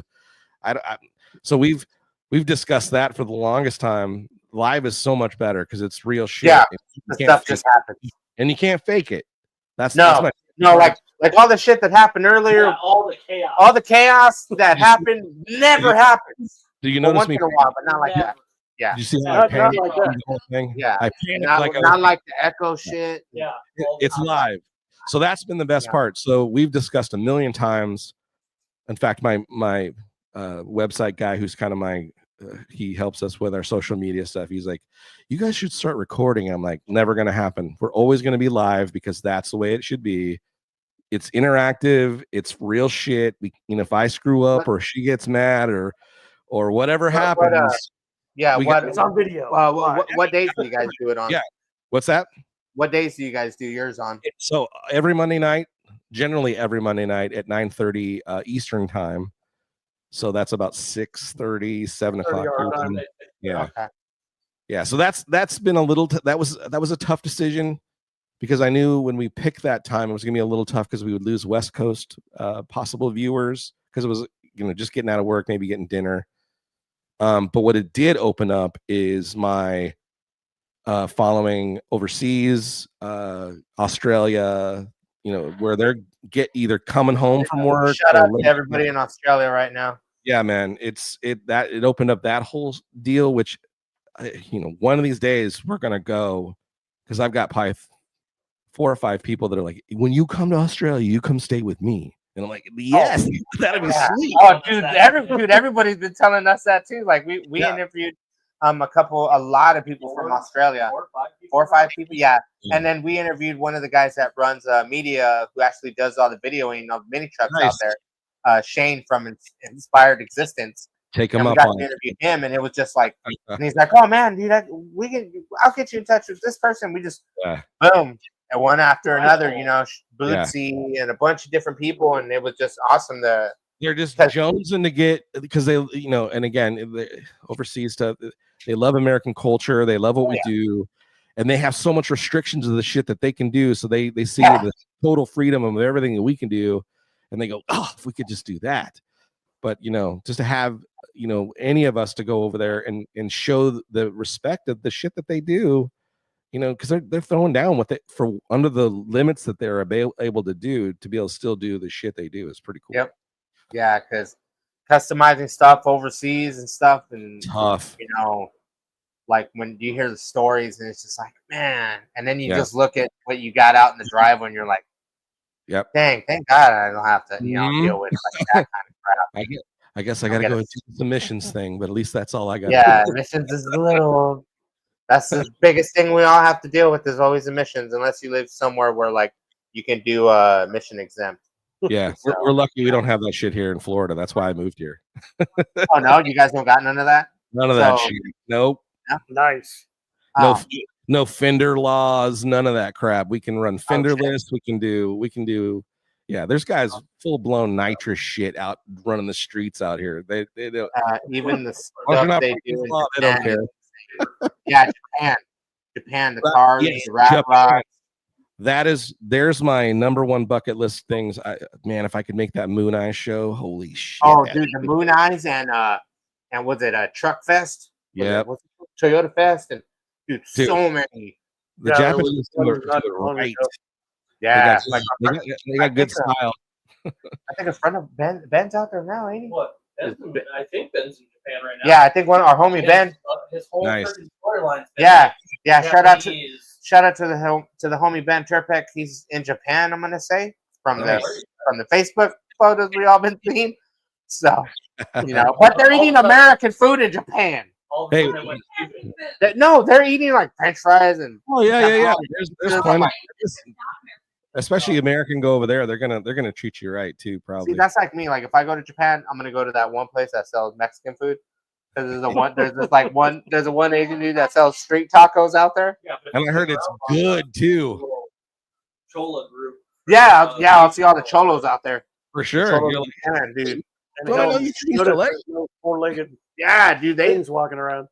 Man, dude, they're they're game, the lowrider game and everything, dude. They're building stuff, even mini trucks, dude. The stuff they're building out there, just you know, and rat rods, man, dude. They build fucking some sick rat rods. Listen, but they're built their frames. They're not doing like. I'm gonna say some of the frames I've seen on some of the rat rods that they're doing out there, like the outside looks like it's all beat up, but then the frame's just like, damn. Because it's Japan, man. It's still to this art of the way Japan designs and does shit. I want to go out and see, you know, all that stuff, the mini trucks and the rat rods and shit. But I also want to go see, I forget what they call it, those fucking crazy vans where it's all like the semi trucks all decked out. Well, those and the Zooks, the Zook. Zook mobiles, manga stuff, and all that. The weird, like the anime looking pipes coming out, and they're all crisscrossed and shit. That stuff is badass. I forget what it's called. Cultured, whatever it's. 2025. Use the appropriate terminology. HR Damn pronouns. They're like, I don't know. They're like, it's like fiberglass. A lot of fiberglass body kits on those things, and like slam to the floor where like they got to drive sideways to get up in there. Yeah, I think it's mega for the cars, and then I'm not sure exactly what the semis are, or vans, large vans or whatever. Yeah, they're like the chin spoiler's like 7 feet long. Yeah, I forget what it's called. There's a specific. It's a specific style that they do. The van. Have you seen it in person? No, it's ugly. What? I parked right behind one today. What, a Cybertruck? No, the electric B-Dub. Oh, the B-Dub buses? It's Stupid. She parked by one when she took Donnie. Does it even? I went to Hunter school, two Yeah. separate schools, Yeah. and there was one in each one. Okay, They're but ugly as shit. so it doesn't look nothing. Nothing like the old Really? ones. It's not. It's not. So it doesn't look nothing like a bus. It looks like a bus. It just doesn't look like the beat up bus. Oh, so it had It also does not follow the tradition of There like you go. like There's so it's not like when they came out with the 2000 bug No. and then they made it look No, like I an bet old you, I bug. bet you if we put him in charge of designing it, Yeah, it'll fucking look they like would a look like goddamn a damn obvious bus. Yeah. Are you talking about that electric bus? The new Yeah. one? Yeah, Yeah. me and my wife, we went to two separate schools today for kids, Yeah. kids going to school, and there was one at each school, and they're ugly as shit. Yeah, I just did a rendering for a guy of his, and I'm like, Ah, Oh, there The- you go. it's What's called sucks- Banda Thank you, Duca. Nico. Yeah, there you go. Thanks, Nico. that's it. Those things are the shit, dude. All right, Oh. back to the fan talk. Sorry. Those things are weird. Those things look crazy. They look all. Lights Oh, all over man. the place. Yeah, 47-foot chin spoiler with a 9 with 16 90-foot exhaust wings in the back. Yeah. in the Yeah, shape A million lights on it. and shit. Yeah, it's so it cool. reminds me of like the movie Cars when they show the little Right, racers. right. Yeah, And yeah. the little Honda car with a giant wing in the back, and it's like, 72 On top wings of on wing this. on Yeah. top of wing. yeah. They made Listen, that shit was going that route for a little while. Oh yeah, yeah. Life. Yeah, everybody was putting some wings Yeah. on. Dude, I'm I glad remember when to people were that's- putting like Eclipse Yeah, wings. I'm glad to see that stuff's calmed down a little bit too. And what's funny is in my era, it was starting to in the mini trucking thing when we started throwing the camper shells on everything. Those guys started throwing wings on the top of those things, and they started getting a little crazy. And I'm like, oh god. Yeah. So is your bug your daily? Like, do you drive it on a daily every once in a while, or is it just something that you're working on and then mobbing up? I was driving it pretty much every day, as much or every other day. I switch in between, and then I have a little bit of a steering issue right now. It's kind of hooking up, so I just haven't had time to because I've been working so much or trying to get work done. I haven't had time to pull the steering out to rebuild it. Yeah. So it's been sitting a little bit. I have been driving it even with the because it's just clicking a little bit. I don't think it's anything major. So I've been driving it as much as I can, spending time between that and then pulling the Model A out and taking that to the store. And I find reasons to go to the store and take short little trips. It's been just so hot that the bug doesn't do bad in the heat. It's fine in the heat, but that Model A struggles a little bit when it gets over 95 degrees. So yeah, I try to drive my old cars as much as I can because I just there's nothing better. I love them. Yeah. With with you going to different shows, Autorama and stuff, you just pretty much just set up your booth and then just try to do as much meet and greets, or you let a lot of the fans know that you're heading out that way. Yeah, I try to do a little bit of a pre-deal. We've been setting up in the same space, so this is what's been amazing. You talk about passing on the artwork stuff. Yeah. So the first year we got there, I was sitting at my table and I'm doing drawings, and these little kids kept coming up and watching me draw, and they'd sit there for 5 or 10 minutes, and then the parents would come and go, "Oh, don't bug them, leave them alone." I'm like, no, I can watch. And then I'd start asking them questions like, "Do you draw?" And they're like, "Yeah, well, kind of." I'm like, "Do you know how to draw a hot rod?" "No." I'm like, "You want to learn?" "Yeah." So I started doing these little classes. I'd have these like 3 or 4 little kids that are showing up and I hand them papers, and I'm like, "Oh, you draw a card, and I'm gonna show you how to draw it." And then I did like this little simple with squares and different shapes, and we draw little hot rods together. Well, that was the first year. So I come back the next year. These kids are now looking for me, and they're like, "Are we drawing cars?" And I'm like, "Yeah, let's do this." Right on. That's cool. Where last year I have photos. It was awesome timing. I had probably about 10 kids that were in front of my booth, and they were all drawing cars, and I was drawing with them, and Chip Foose walks by. My wife said, because I was hoping to meet him. Of course, he finally comes down, but it was cool though. At least he had all these little kids were drawing with me, and he looked over and he kind of did one of those, "Oh, that's cool," my wife said, and then he kept Right going. on. What up, CJ? Stop. What up? That's tight, man. But then this last year, these kids, they're now 3 years old, so they've grown. I'm like, Jesus, what are you going in high school now? Because they're all gotten big, and now they've come and they're like, are we drawing this time? And they're like cocky. In fact, one kid comes and it was awesome.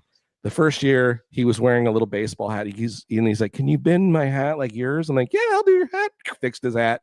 Next year he comes, he's got his hat on the way he should have it, and he's wearing a little t-shirt. Now he comes, got his apparel game on point. The starter kid. Yeah, he's got his shit, and he's like, are we drawing or what, Johnny? And I'm like, oh shit. So he was like challenging me, and I'm like, what's going on? And they're like, it's been 2 weeks to Autorama, and he knew you were coming, and he's been practicing every day in his room drawing cars. He couldn't wait to come to draw cars with you. I'm like, no way. And sure shit, that kid knocked out some cool stuff. You know, he was like 7, 8 years old, but it was awesome. So I've had now this following of these kids that have been showing up now 3 years in a row, where they're showing up to my booth because I interact with them, and that's what we do is we draw cars. So just to your point, yeah, I do some pre-draw stuff. I sell it at the show. The first year I drew like 30, 40 4x6 drawings and sold them. The next one I did like 60. I was like drawing every 15 minutes. And then I was selling those. I made, that was what I was making money to. It's just drawings on the spot. Boom. Drawings on the spot. And then kids would show up, and it kind of slowed it down this last one because I had so many more kids show up that wanted to draw. So my drawing to sell stuff slowed down a little bit. But yeah, the parents were like, these kids have been looking forward to coming down. As soon as we got to the show, they didn't want to see none of the cool cars up top, which is where all the $1 million cars are. They're like, we got to go to Johnny Jalopy's booth because we're going to draw. I'm like, sweet. That's awesome. There you go. Art for kids and nods from Foos. Yeah. That's the way to do it. Yeah, that's cool. That's dope, man. Is there any specific brands of like pencils, pens, and markers you use, or is it just like regular old like? I try to keep it as cheap as possible. I mean, I use whatever, but Prismacolor colored pencils, Sharpie pens. My favorite thing to draw on is cardboard. Like that was the benefit of the job I used to work at, is I had cardboard at my disposal anytime I wanted. I had fresh pieces of cardboard, all the boxes and shit that would come in. I don't have access to that now, so luckily I stored enough cardboard where I've got a stash. But that's my favorite. If you ever need cardboard, he's got enough. He's got enough. It's the best to draw. It's the best surface. So I've got stock in it without having stock in it. Yeah. That's what I thought before. Like my boss would come to my office. He's like, "Why do you have so much cardboard back here?" I'm like, "Don't worry about it. I got to ship it to him. There you go. There you go. Clean out the garage at the same time. You break it down. You ship it to Johnny. Johnny gets more. Ship a box with a box in it. Yeah. You're like, what do you get? Make sure you ship it individually. Right. 1, 2, 3. Yeah. Walmart does that. Pieces at a time. But that's my favorite to draw on. And then, of course, that again, the benefit of doing the digital stuff is endless paper, and then we print stuff out, different things like that. Do you do your digital drawing like on your live sometimes? Like, do you do digital drawings on the live? Yeah, so that's mainly what we do. It was all on this computer I'm filming with right now is actually my drawing tablet. So it has a detachable screen that I can flip around, and I use a program that. I was fortunate. So as you're drawing, people can watch it happen. Yeah, we do an overhead piece where you can watch me draw and talk about the drawing, that kind of stuff. And again, what's happened now is because my wife is so entertaining, most people aren't probably even watching me draw. They're talking to her, and we're talking about shit that happened during the week or a subject. Yeah. Like we did a whole show on trucks, and we were talking about mini trucks, and we were talking about the best trucks. So that's another good episode to go watch. It was a really good episode. All right. Yeah, so we picked topics. We were talking about mini trucks for a while on one of them. So we're always trying to find something that in the culture happening that's going on, or shows coming up, or shows we came from, or just things we saw or whatever, and then try to talk about them as I draw. Cool, man. That's awesome. Yeah, and that's cool that you get to do that, and they do it on Monday. Yep, every Monday. Right. is awesome. And again, it's on YouTube, so you don't have to be there live. It's fun when it's live because you get to type in what you There's the wanna see. interaction, yeah. Yeah. But- yeah. Well, Yeah. yeah, it's like us, like the interaction with the comments. It's all live. You know, When it's a shit show. yeah, especially when it's a shit show. And we have fucking half auto. Nobody's on. moved since we got this thing figured out. Right? Yeah, like and we're just like Everybody's like, don't move. It's working like butter right now. yeah, I know. Now everything's It's working great. Shit. Hey, And earlier- we're trying to figure this all Yeah. out. Yeah. Hey, It's always We stay on here too much longer. You guys will just have to go in the studio with me and watch me draw as I try to stay awake. oh, that's what us. That's what. Yeah. Whenever we would be awesome to be on your guys' podcast. Yeah, for sure. Definitely, that is something that that's another thing I like to do as well. When someone invites me on theirs, I in turn also want to do the same, because again, the idea of this whole sharing right now is that people that have followed you guys and follow your podcast and stuff, and now they've heard me ramble on about bullshit. And now that, Now maybe at you're least gonna be follow it. now you're interested. gonna get followers. Everybody gets followers. Yeah, maybe they'll go over and take a look at my YouTube channel, and then of course same for you. Maybe these people that are following my shit will come over and listen to you guys talk about what you talk about. That'd be Yeah, dope. because people start like he did the were you here for the fuck AI? No, you were not here. Yeah. Were you here? Yeah. I thought- No, I didn't know. I didn't know if he was here. Yes, for all of us were right Okay. here for AI. Yeah, for the AI one. Okay. Yeah, that's the Have shirt. another beer. This is barely one. We're at least you're at one. I think we're at. Yeah, they're at 6. But with I am counting it. Hey, the thing I'll Who's say, counting? I did notice you guys drank way more beer in your other episodes, and I'm noticing you're kind of teetotaling right now. Is everything okay? Yeah, I'm off camera. That's why. yeah, he's Okay. off camera. Otherwise, Well, I told him you'd to be seeing tune me. in. I told him I, to I, tune in. I brought something to drink because I knew that's what you guys did. I didn't want to not be a part yeah. of it. What are you drinking? Oh, This is a local brewery thing. This shit is it's liquid candy. It tastes Oh, just like Gatorade, but it's like 8% alcohol, and it tastes just like Powerade. So it's Oh, dude. That's Ah, that would be fun. blue. I could do It that. tastes like a blue Powerade. So you know how yummy blue Powerade is, and then Right. add 8% alcohol to that. Damn. A couple of those in the pool. 8%? It's a good time, my friend. I was gonna say that sounds like fun. That's a Florida beer right there. That's Florida man. That's Florida beer. That's right. Florida beer. It's like The Sims. Florida man. Yeah. With the gators and everything. Gators and all. That's they're like it's Gatorade in a can. That's right. That's how we do it. And then, but see, I remember, and this is my age showing. I remember when it came in a glass bottle and a can. That's right. And then And you have he's like the snap and he's come sound. in the. Anybody remember how the fuck what was it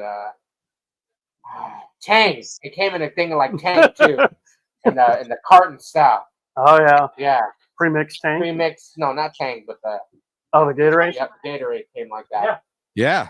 Yeah. And where you'd scoop it into your Yep. water, Yeah, it was Where- like where the coach before pouches were even a thing. We were already scooping it and attempting to get it in a water bottle, and you're all yeah, Make The- more of a mess than you Yeah. actually. Fuck yeah, you always 72-gallon shitty igloo thing that they had that held water. you never had the idea of Scooping that shit in. You in guys the want one real big sugar, container, don't you? then pour it into another one. no, we never did. No. Nobody ever did. Or that. grab a funnel. Yeah, or a well, if you get funnel. Well, what do you normally do you normally have to be like has any pencil sponsors or any markers have hit you up yet or anything? Like No, I nobody- wish.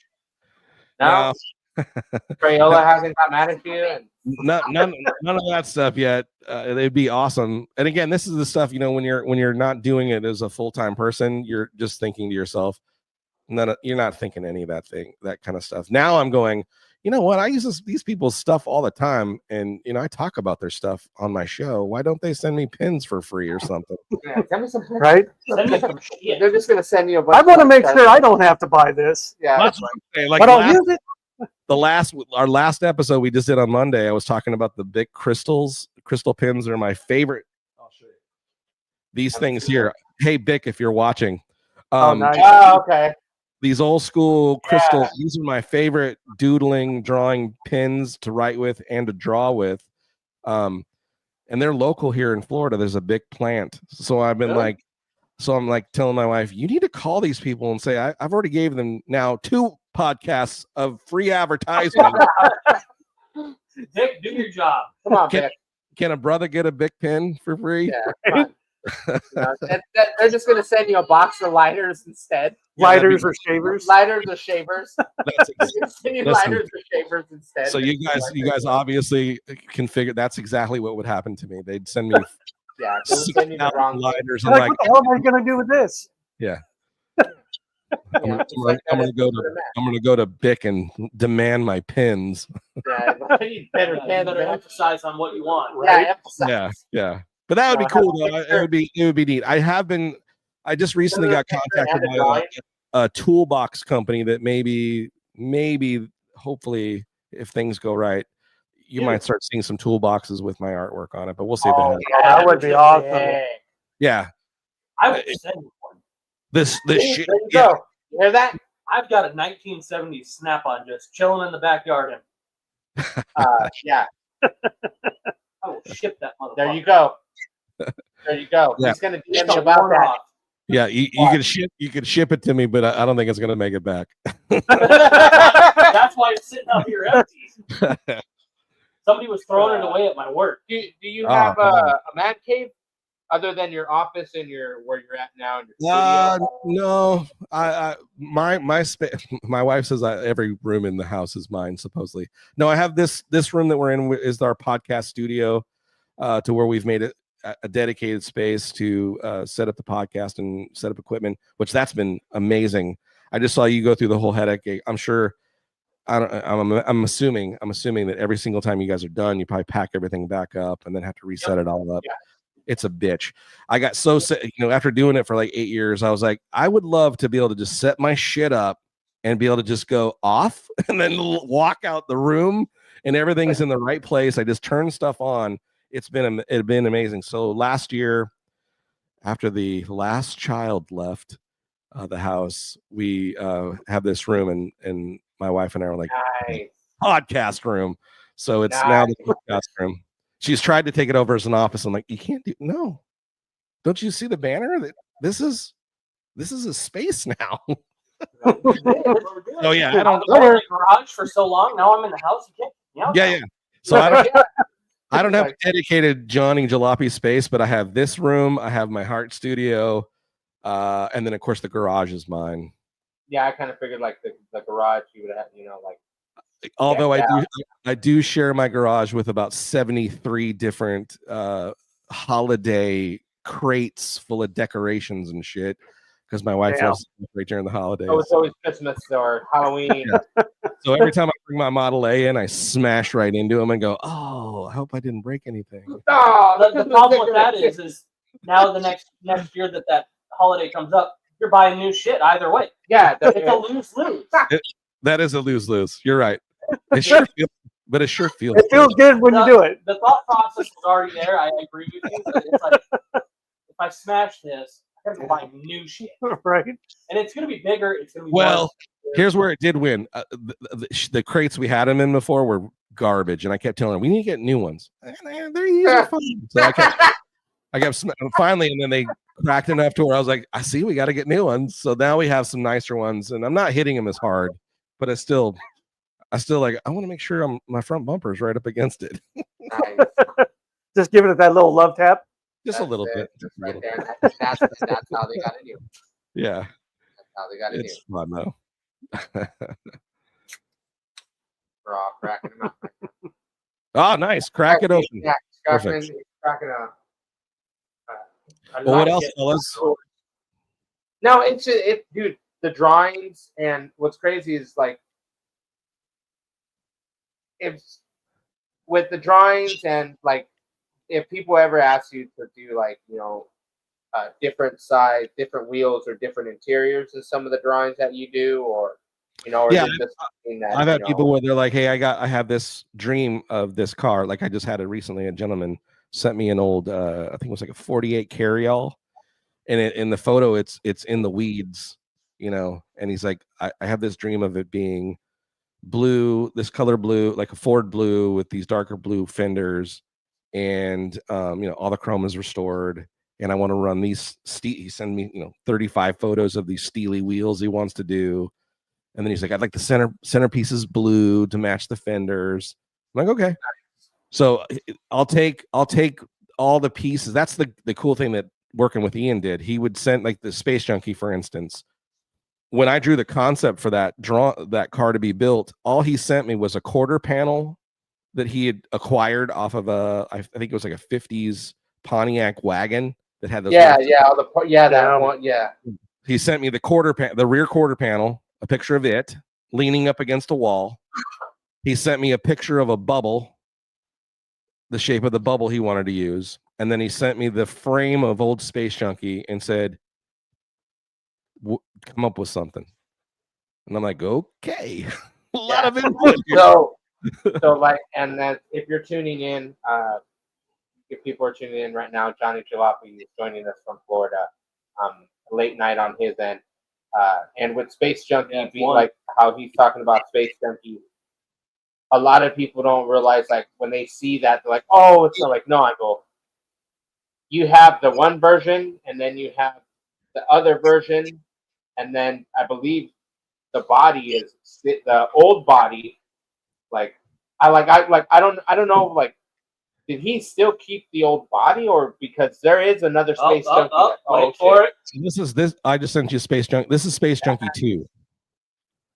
So all he sent me was that rear behind the tire, that quarter panel, that bubble, and then the frame that you see that the body's sitting on. That's all he sent me. How tight was it when you sat in it and drive it, and you got to drive it? Well, I'm a fat guy, so I didn't fit very well. but you still got in it, though. Yeah, and I was so afraid to break it, but yeah. And then even the handbrake and the gas. Yeah, he did. He was like total Ian situation. But this is I just sent you photos of when it went to. Hang on, I'm gonna kick everybody.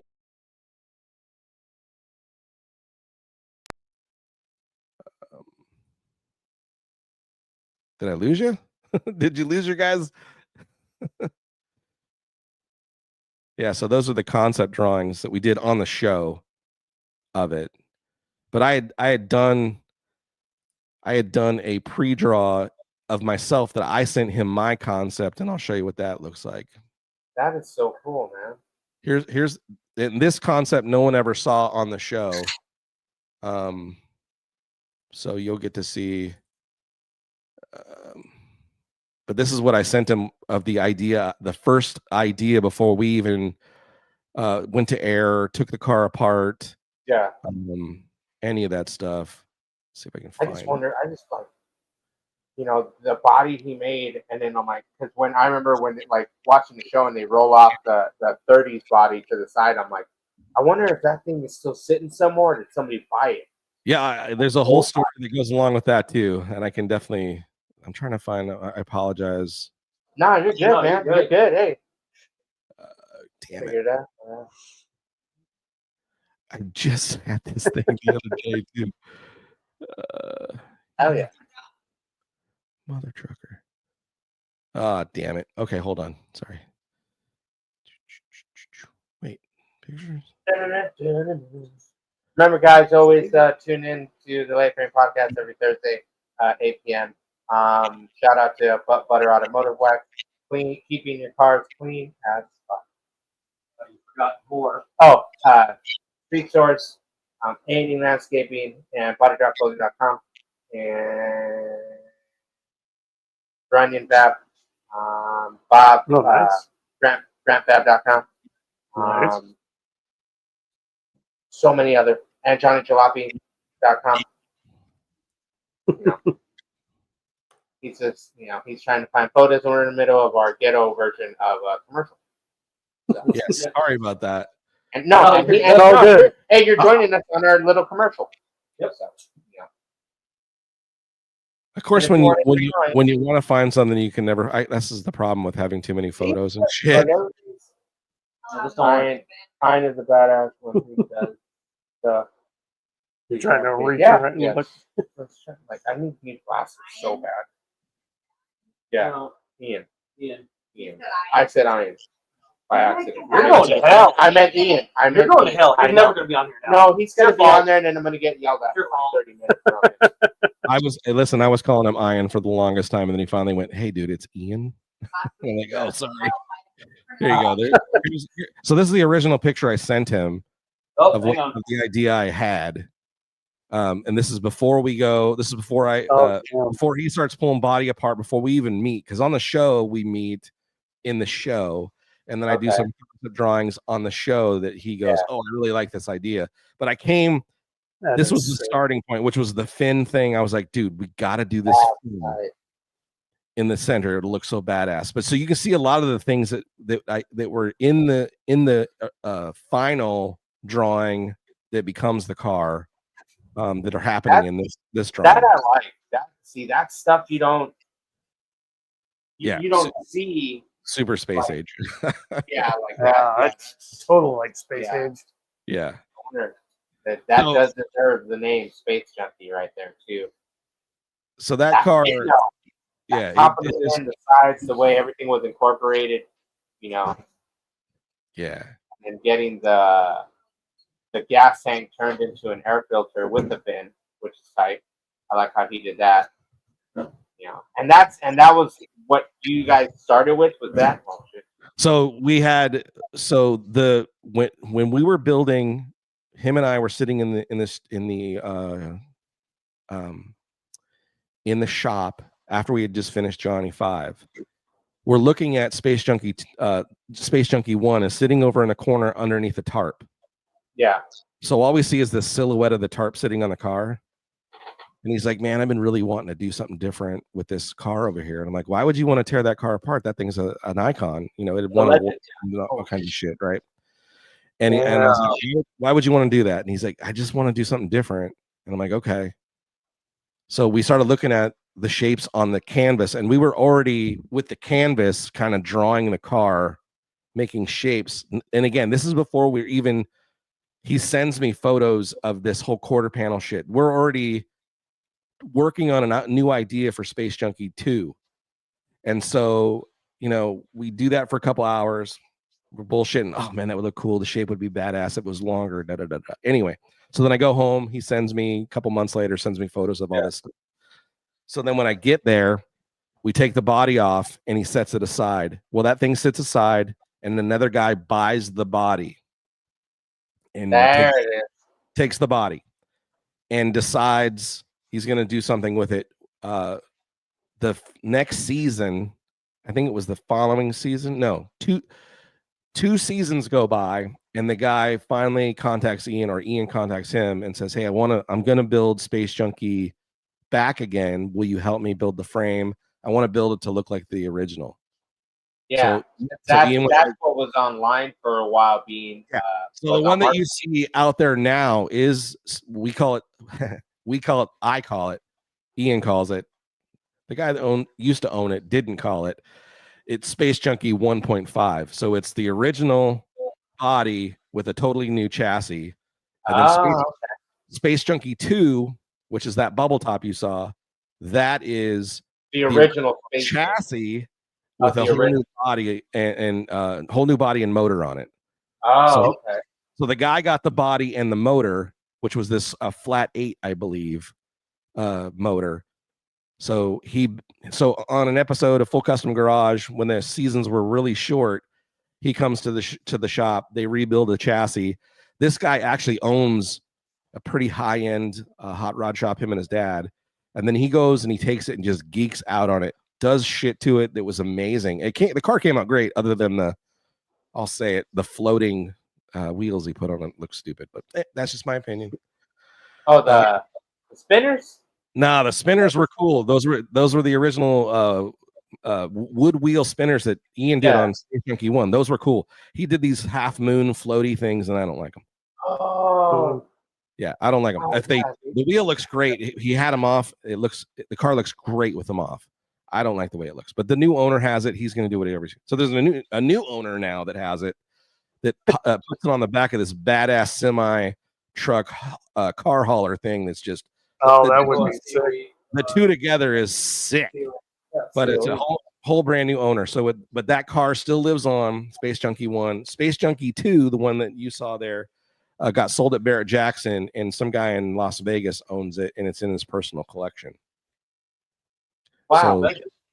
So it's in Vegas. All right, that's cool. So 2 cars. So the original Johnny 5 that I showed you, the first one, Yeah, that went to one show in Pomona when we were filming the show. We did a reveal at the Pomona swap meet. Everybody flipped out on it, thought it was the coolest shit they had ever seen. It gets loaded in a truck, goes to Canada, and the owner, last I had heard, it was up in the rafters of his shop, torn apart, never to be seen again. It was supposed to be this badass show car that was going to run the circuit, and it was going to. I was like, yes, this thing it's going to knock people on. It's amazing. Anyways, so it's never been. So other than Pomona, never been seen by the public. That car, Space Junkie 2, went to SEMA, went to two other car shows, and then is now in a personal collection. No one sees it. So that's 2 cars now that I've designed, helped design, that no one sees. And then now the 3FV, which is the Funky Futura, that Doom Buggy thing that we built, which was a hell of a good time to build. That actually is owned, and the guy drives the shit out of it, which I'm so happy. That's so cool. Yeah, so I've been wanting to get to a couple of shows that he's been at, so we can. He's like, yeah, come drive it, Johnny, because I never got to drive that one. I got to sit in it to help weld a panel or fiberglass a panel, and then that was the last time I got to sit in it. And I never saw it finished, never saw the reveal, just on TV like the rest of you. I saw it. Damn. Yeah. And that was another design that we did. He brought out a windshield. He brought out a thin piece of Lexan that was like a camper shell window, and the body that we had, this garbage looking Doom Buggy body that he had. And he's like, okay, man. This is it. Okay, master artist, figure it out. So then that's when I came up with the 3FV design. And Nico says, do you see the... Did you see the new bug in doing? Oh. Yeah. Are you talking about the one that he's currently working on? Yeah. So him and I have been kind of collaborating a little bit with that one. Is that it? No, this is that's the old Doom Buggy. That's the Funky Futura. That still looks sick. And then it's real life. Is just it's so cool. And he drives that thing. That's what sick. I would drive the shit out of it too. Yeah. Yeah. That it's driven and it's seen in shows and stuff like that. That's So here's look. Oh, Hey, we wait, got he sent the real we got the real one. Oh shit! Here we go. Let's see it now. Nice. Yeah. So that whole body lifts up, so you enter it from underneath the body. It lifts up like a funny car does, reverse. Oh, that's cool. Oh wow. All right, that's different. Hydraulic ram that's in the center of that. So the only thing that he handed me to design this were those 3 pieces of brass you see that hold the windshield. Yeah. The car body itself, which didn't look like this, and then that strip of yellow Lexan was not yellow. It was just that strip. And he said, okay, dude, come up with a design. Dang. So, yeah. This is where these cars is what started me doing this whole sketchy thing, because I was trying to learn how to draw fast for TV, because they'd film me, and I'm like, I can't. It takes me hours to draw this shit. Quick. Fast. So, to be able to come with a full concept, to be able to draw, so he can film me drawing it and then reveal it in, the 4 days I'd be in California. It was crazy. So there'd be times I'd be sitting on the hotel bedroom, like drawing shit, going, Ian, what do you think? Hit it again. I'm like, okay, damn it. Yeah. Meanwhile, he's over there eating Chinese food and drinking beer, and I'm over there sweating, I gotta come up with a drawing. You guys need to fire me. Faster. Well, like you're in a sweatshop. Faster. Exactly. Push Can I it up. eat? Yeah. It's been a good time. No, that's cool. Are you? Is there any way you guys gonna collaborate on any of his newer stuff on the new show that he has, or his personal like his YouTube stuff that he's doing? I hope so. I've helped a little bit in some of the concept stuff with that bug that he did. He's working on currently. One of my original drawings I had sent him, he was kind of he was trying to figure out like windshield placement and how he was going to do stuff. So he used some of my ideas on it already, and then he's working on like headlights right now, and I kind of helped him envision that with some quick Photoshop stuff and sent it to him, and he's helped him vision some of the stuff he's trying to do. So that's been cool to at least have a little bit of interaction with him back and forth. I keep telling him, dude, we need to get together, and like the dream build would be to grab the thing that's apart in to grab the Johnny 5 from Canada and bring it back down. Put it back together. And then do all the things that we really wanted to do. Like neither one of us, like, the wheels that we put on it, we just did it because we ran out of time. Like the way the grill sets, the actual air cleaner isn't the right air cleaner. So to do it more like the drawing would be awesome. And to be able to show the thing so people could see it. Man, I still can't believe it's sitting in a Raptor somewhere. Yeah, I've shared videos that I took of it. And in fact, what was cool, a couple weeks ago, I had a guy message me, say, "Hey man, I was at that Pomona show. Here's some pictures I took." So it was cool to get some photos that someone else had taken of it. I just wonder if the new owner would be like, "All right, guys, here's the photo. I'll show you a devastating photo, just of like someone gets, like of it just Blown apart. Yeah, like just blown apart. If cry. somebody knows that guy and can give us a sneak peek of it sitting in his Raptors, the Johnny 5, we're in Canada, like, torn apart. That would be a crazy. I think that photo would go viral to the point to where people would probably demand you and Ian get together and it's got its own little following. The car itself, there's people that have made I've got people that have sent me little Hot Wheels they made of it.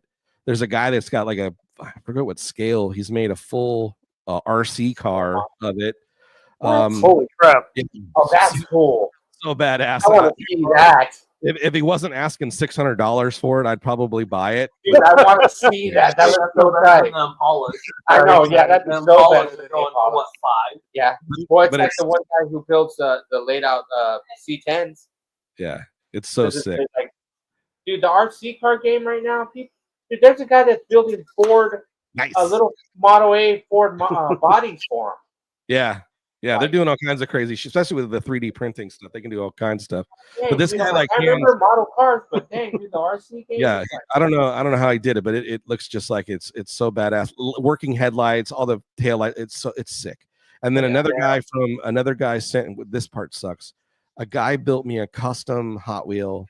This guy from Sweden, lives in Sweden.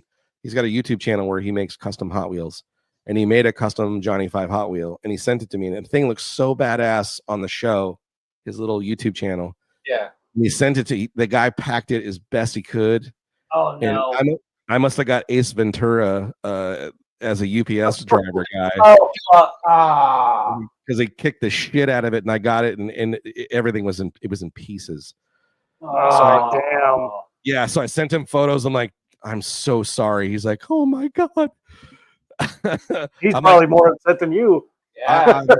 I promise that one day I'm gonna look at the video that you made of making it, and I'm gonna reverse engineer, try to fix the shit.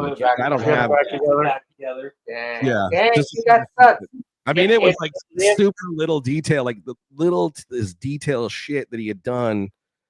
I'm like, they all got shattered, and I'm like, but think about it.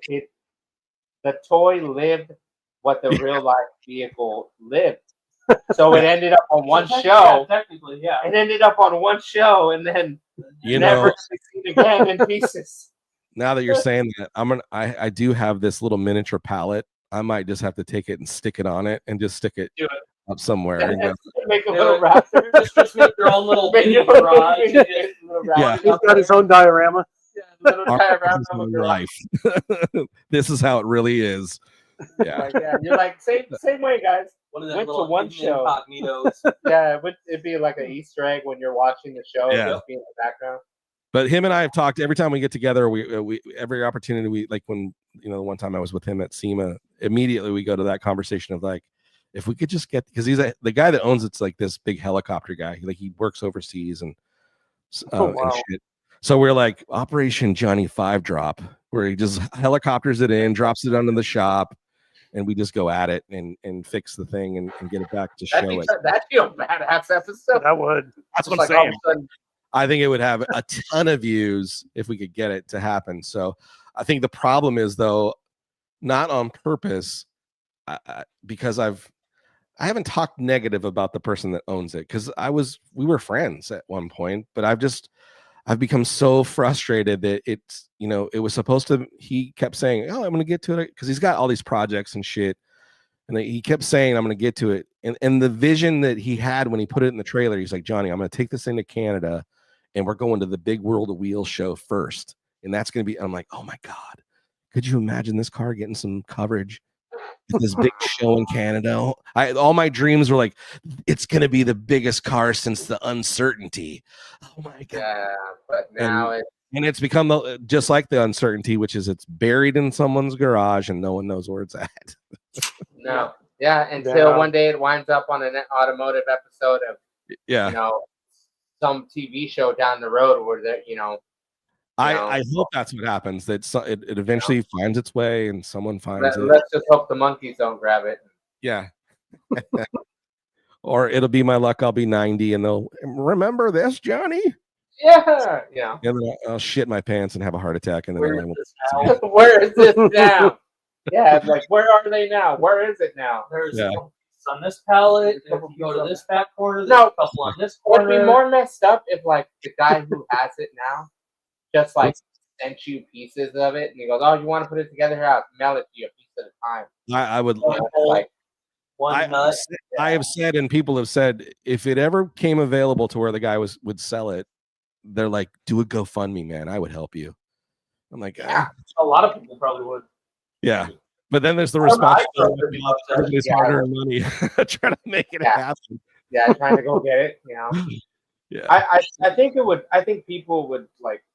That's the only like shitty part of like any custom car stuff is when you sell a vehicle, get rid of vehicle, or you had your hand in a vehicle, and then it winds up in pieces in a scrapyard, being dismantled. The frame for this truck, you sit. Oh, this mini truck, video truck. Oh, look at this truck, blah blah blah. And then now, like, oh yeah, so and so got the frame for that thing. Oh, so and so got this. Somebody else took apart that, and it's just like, damn, dude, that was work. And then when you hear the story of why it ended up in pieces, you're like, oh, okay, that's feasible, And then you're like, all right, But when it ends up only on one show and then it just disappears, it's kind of. Yeah, I get your frustration, man. I'll tell you a shittier. This is funnier because you'll go, "Are you serious?" So we get done with Space Junkie 2, right? And it's sitting. I'm leaving the next day, and Ian's like, "You want that thing?" Like, what? He's like, "Yeah. Do you want Space Junkie 2?" Like, where the hell am I gonna? Where am I gonna put it? He's like, "Oh no. Do you want it?" Like, what? How much do you want for it? He tells me this price. And let me tell you, after I had told people what he said he would sell to me, they're like, why didn't you call me, dude? I would have gave you the money. Yeah, here's the problem. I live in Florida, one. Everybody's like, right. Trailer to back. I'm like, okay. And then I'm like, do you understand how long that car is? It wouldn't fit in my garage. Where would I put it? I didn't have anywhere to put it. I didn't have anywhere to store it. I had no funds to do it. It was a ridiculous offer that I should have taken. It's one of the biggest one of the giant regrets I have that I didn't go, yes, I will take it. Give it to me. Just take it We'll work it out. Yeah. and figured it out. Now you want to know how much he was going to sell it to me for? How much? $2,500. $2,500. Dude, that was probably like the cost of wheels and I tires would or have emptied something. my fucking Holy bank account for that. No, okay. No, Hold on. sorry. Hold on. I know. Don't hate, Okay, don't, hold on. listen, don't But hate was Johnny. was that all done? Yeah, it was done. Oh yeah, done. The only thing that wasn't on it when he said that we had taken the bubble off because we had took it off because we were going to polish it again and fix it for taking it to another show. Yeah. At the time, I had a good friend that lived in California that at the time I called. I worked for him. It was a comedian guy, and he's like, I would have gave you the money. Like, well, I didn't think to. I just barely knew you, and you're like a celebrity. I'm going to ask you for, hey, will you buy this car for me? We just met 3 months ago. He's like, yeah, I would have done it. I'm like, well, shit, I didn't do it. So it's a giant. $2,500. Damn. Yeah. Now I will say, Dang, dude. I'm glad at least I think it sold for way less than it was worth. But it was still cool to have a car that I drew and was a part of to go to Barrett Jackson. That was a cool thing. And get auctioned off and watch it on TV going through the thing. Yeah. And then to see my drawing sitting in front of it and the display and shit. Like the guy that owns it has my shit with it, which is cool. Right on. Yeah. And that's what's like though. 'Cause, like, It could have been in my garage and I could have been driving it. Here's the thing. That thing's not, you can't drive that thing. dude, I know, dude. You would have tried though. Oh, I would have tried. Without AC, you would totally need AC in that thing. Yeah. Oh, dude. I forget what time of year it was in California. That's not halfway. And I was still, as soon as he shut that thing down and it was like, there was no air in there. You're like, I'm going to die if I don't get do this reveal real quick. There is You no can hear yourself breathing shit. It's like out here, hanging you on. have no windows to roll down, no AC. He's pounding on it. Let me out. Let me out. All you see And is again, that you man going built down the it- glass as You he's- built it for his 6'5" skinny ass frame to fit in there nice and comfy. So old fat astronaut here wasn't fitting in that spaceship very good. Sweating, just dripping. Oh God, I'm gonna die in this thing. Yeah, it was fun. When I saw the episode, he's like, I don't know if he knows that the gas is on the top, and then I was so he started listen. Everything in me wanted to just have fun and not worry about. I was so afraid to be the guy that would wreck it. Because where we did the reveals in the same park. It was always the same park. And so we're filming and there's kids running around and cars driving through this thing. And I'm like, I don't want to wreck it. I knew I'd be the one wrecking it. So I went 2 miles an hour just to film. You're like two-handing that thing. You Yeah. know, it's like, The brake system was attached to a bowling pin Which thing was that tight. made. but like, I bet you, like, when you're like sitting behind the wheel, that had to be like, okay. Yeah. You're probably you were probably going with your feet, and then you're like, oh shit, there's none of that there. Yeah. Okay. Yeah. Well, as soon as I did the throttle and it took off, I was like, okay, this thing's real touchy. And the steering was not great. The steering wheel was a little teeny. Yeah, look, extra wheel, yeah. Almost like a go-kart, smaller than a go-kart wheel. And there was a turning radius on that thing was because it was 75 feet long. That thing feels like it was like driving an aircraft carrier with a little teeny kid's wheel. But holy cow, it was cool to be in it, and that thing looked so sick going down the road when Ian drove it, and to watch it in motion with that fin sticking up, that shit was badass. And that's how, like when I saw that film, I was like, man, you got fins. And he just like boom, boom, boom, did it together. I'm like, that's right, I like that. I like how he, And then to be able to put it on the bubble, and then that's what makes it stand out.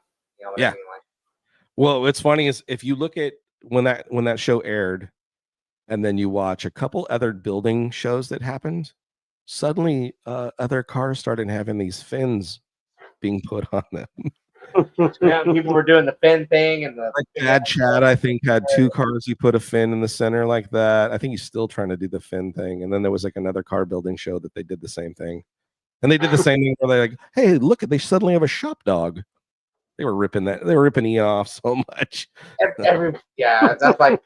like everybody always says that, like, oh, they're see what they're doing. I'm like, yeah, that's cool. I'm like, It was hilarious. everyone's doing trying to figure out the Netflix thing to get, because the executives of those shows, the guys that owned all that stuff, they still don't. I can say it now that there is no more. Yeah, because they didn't give a shit about car people. They were just trying to feed us the pellet as long as we keep stamping on the thing and tuning in. Yep. Meanwhile, the people that are actually putting the shows on were, struggling to try to get shit done. I talked to what's his name, Joe Martin, the guy from Resurrection. Super nice guy. Got to meet him. He came to Florida, and I was rapping with him, and same shit. Like, he was like, dude, they wanted the demands of trying to get cars done in such a fast period of time for TV was just, he goes, as much as I hate losing the show, he goes, I can't wait to be able to do shit on my own time.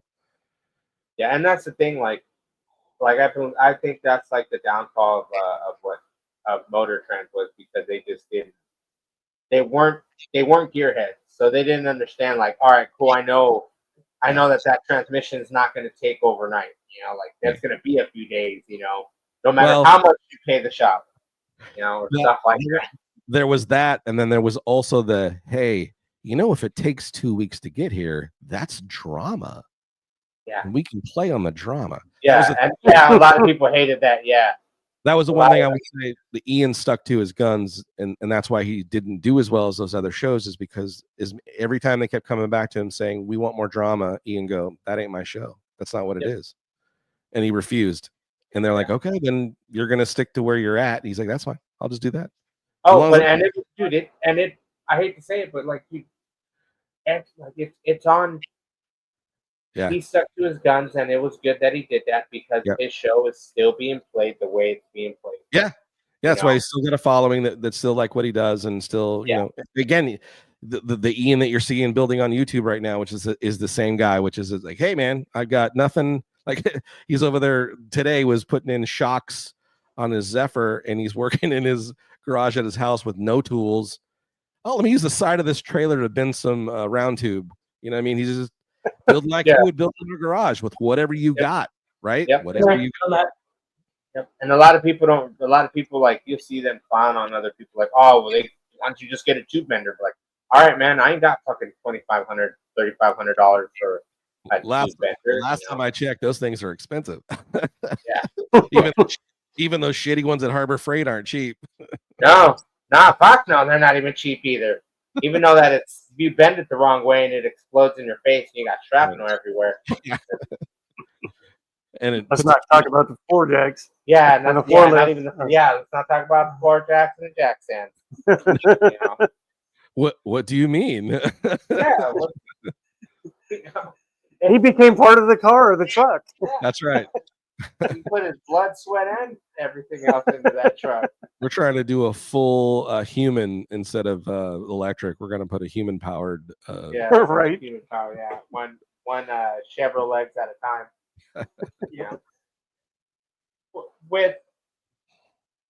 Oh man, other than you said, like, you did say you had to draw on like an electric bus. Yeah, I got to do a rendering for a customer of the new electric bus. That's why we kind of saw on the concept thing. When you saw the concept drawings, that's the only bummer part. Like, people are like, wouldn't you should try to get a job at like an automotive place. And I'm like, yeah, there's too many rules. If you work for like a Ford or a Dodge, they have all these rules they got to follow. The concept drawings look amazing, and then they pop them out. The reality. The reality. They can't do the things they really want to do. We got to commercialize this thing. We got to make it for the average person, so the average man can drive it. Well, there's that, but there's also just all the regulations that they, you can't have, the greenhouse can only be so much size, and then the seats have to be said amount of height, and then there's all these parameters to where you can't do. I mean, the fact that they've been able to kind of dabble a little bit in the retro feels of shit is pretty amazing under all the stipulations. But the van could have been, all they had to do was to put that front shaping of the old split window buses, and that's all they had. That's all they had to change. Right. You know, is put that in. You could have left even the way that front end is flat. Okay, fine. Still make that design to where it comes down and gives a nod to the split window. Everybody had been, that thing is the sickest thing I ever seen, and that was what the concept showed, but they didn't do it. Oh damn! But then when it came out, it was like, yep. Nah. Yeah, it looks it's garbage. It looks like any other VW thing that SUV they've put out. You know, I mean, it's still cool. Kind of, at least it's a nod to, but you know. Yeah, well, it's not like when they did the Bug, and the Bug actually came out looking like a Bug, just more wider. Right. You know. Well, I think the second gen of that new Bug style, when they tried to retro it, the second gen was better. It was closer, closer in like a proportions and shaping. Mm-hmm. Right? No, I think it actually might have been a little bit bigger. Bigger? They cut the roof line down. Oh, but it was wider. It was wider. Yeah. Fender shaping was a little closer to, you know, kind of the real thing. Yeah. But yeah, wheelbase was still going to be bigger than a standard. And then front wheel drive too. That's kind of yeah, you can't. Yeah, they didn't put the engine in the back, which they should have done that. And all the cool shit, you know. Yeah, why can't we just wait? You know, listen, they're still making them. Brazil, I think, still making the regular. No, Brazil makes them fucking. Brazil still makes them. They make the Chevy Ford.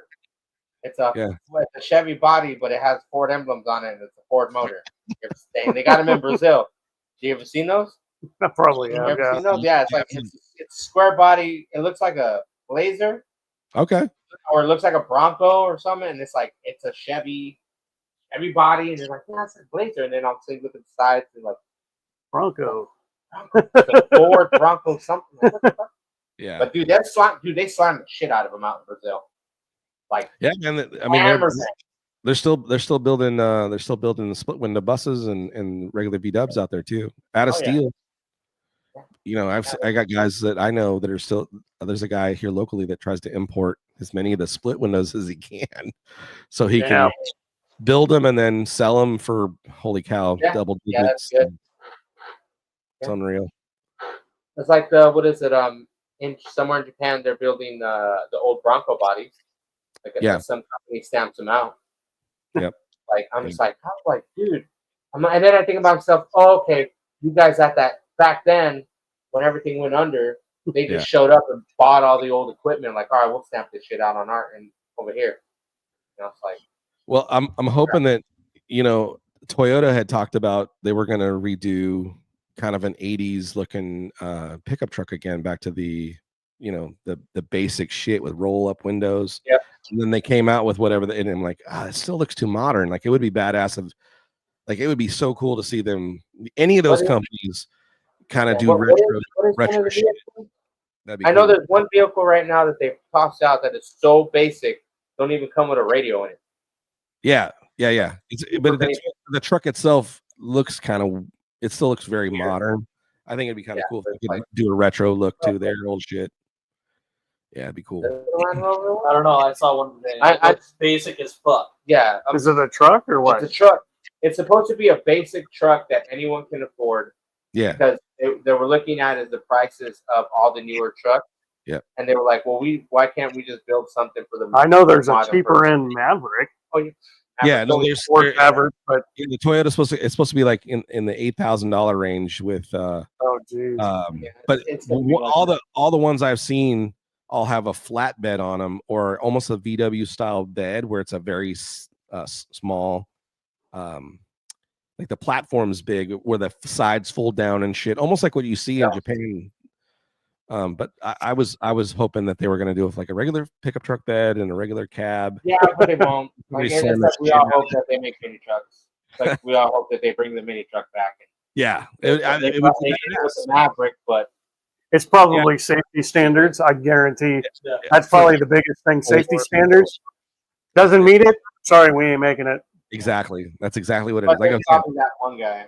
Anything always cool. always that one dude that's gonna be like, no, Yeah. He's the guy in high school that had to drive the car and he doesn't want anything cool. Yep. With like, and like with everything you're doing, where can they find you at? Where, shout out all your websites right now. Easiest way to find me is johnnyjalopy.com. That's the easiest place to find me, my stuff and things I'm doing.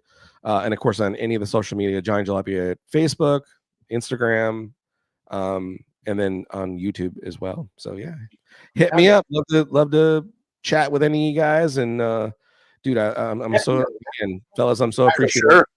Yeah, I appreciate you coming on the show, man, and taking the time out of your night. I know being little late. No, totally late. Hey, listen, it's 1:30. It's 1:30 on a Friday morning. We're good. Friday morning, damn. Trust me, I'm gonna feel your pain here shortly. Yeah. So. Yeah. But yeah, dude, I want to thank you for coming on. Yeah, I know, right? I want to thank you for coming on, taking time, and my pleasure. And, talking. Definitely, thank you. Anytime. If you are searching for a guest or you need someone to pinch in, don't hesitate. Give me a shout. Cool. I'd love to come on, chit chat with you guys more. Definitely.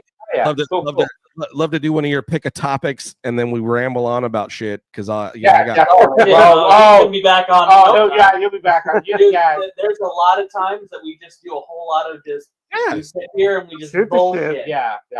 When we don't have a guest on, it would just be us. We just sit here bullshit. And everybody starts chiming the fuck in. Yep. All the time. Everyone's like, bam, bam, bam. And it's like, what? Yep. But well, feel free to include me if you'd like, because I'd love to do it. Definitely down. So everybody, on behalf of me, Holy Moses, fucking Tackleberry, and the Bearded Beauty, thank you, Johnny Jalopy, for coming. Thank you, Johnny. My pleasure. And great to meet you guys. We want to wish everybody good night and go build and draw something. Yeah. Slam that shit to the ground. Yeah. Hell yeah. Slam it to the ground. All right. Later, man. Later. Low is best. Always.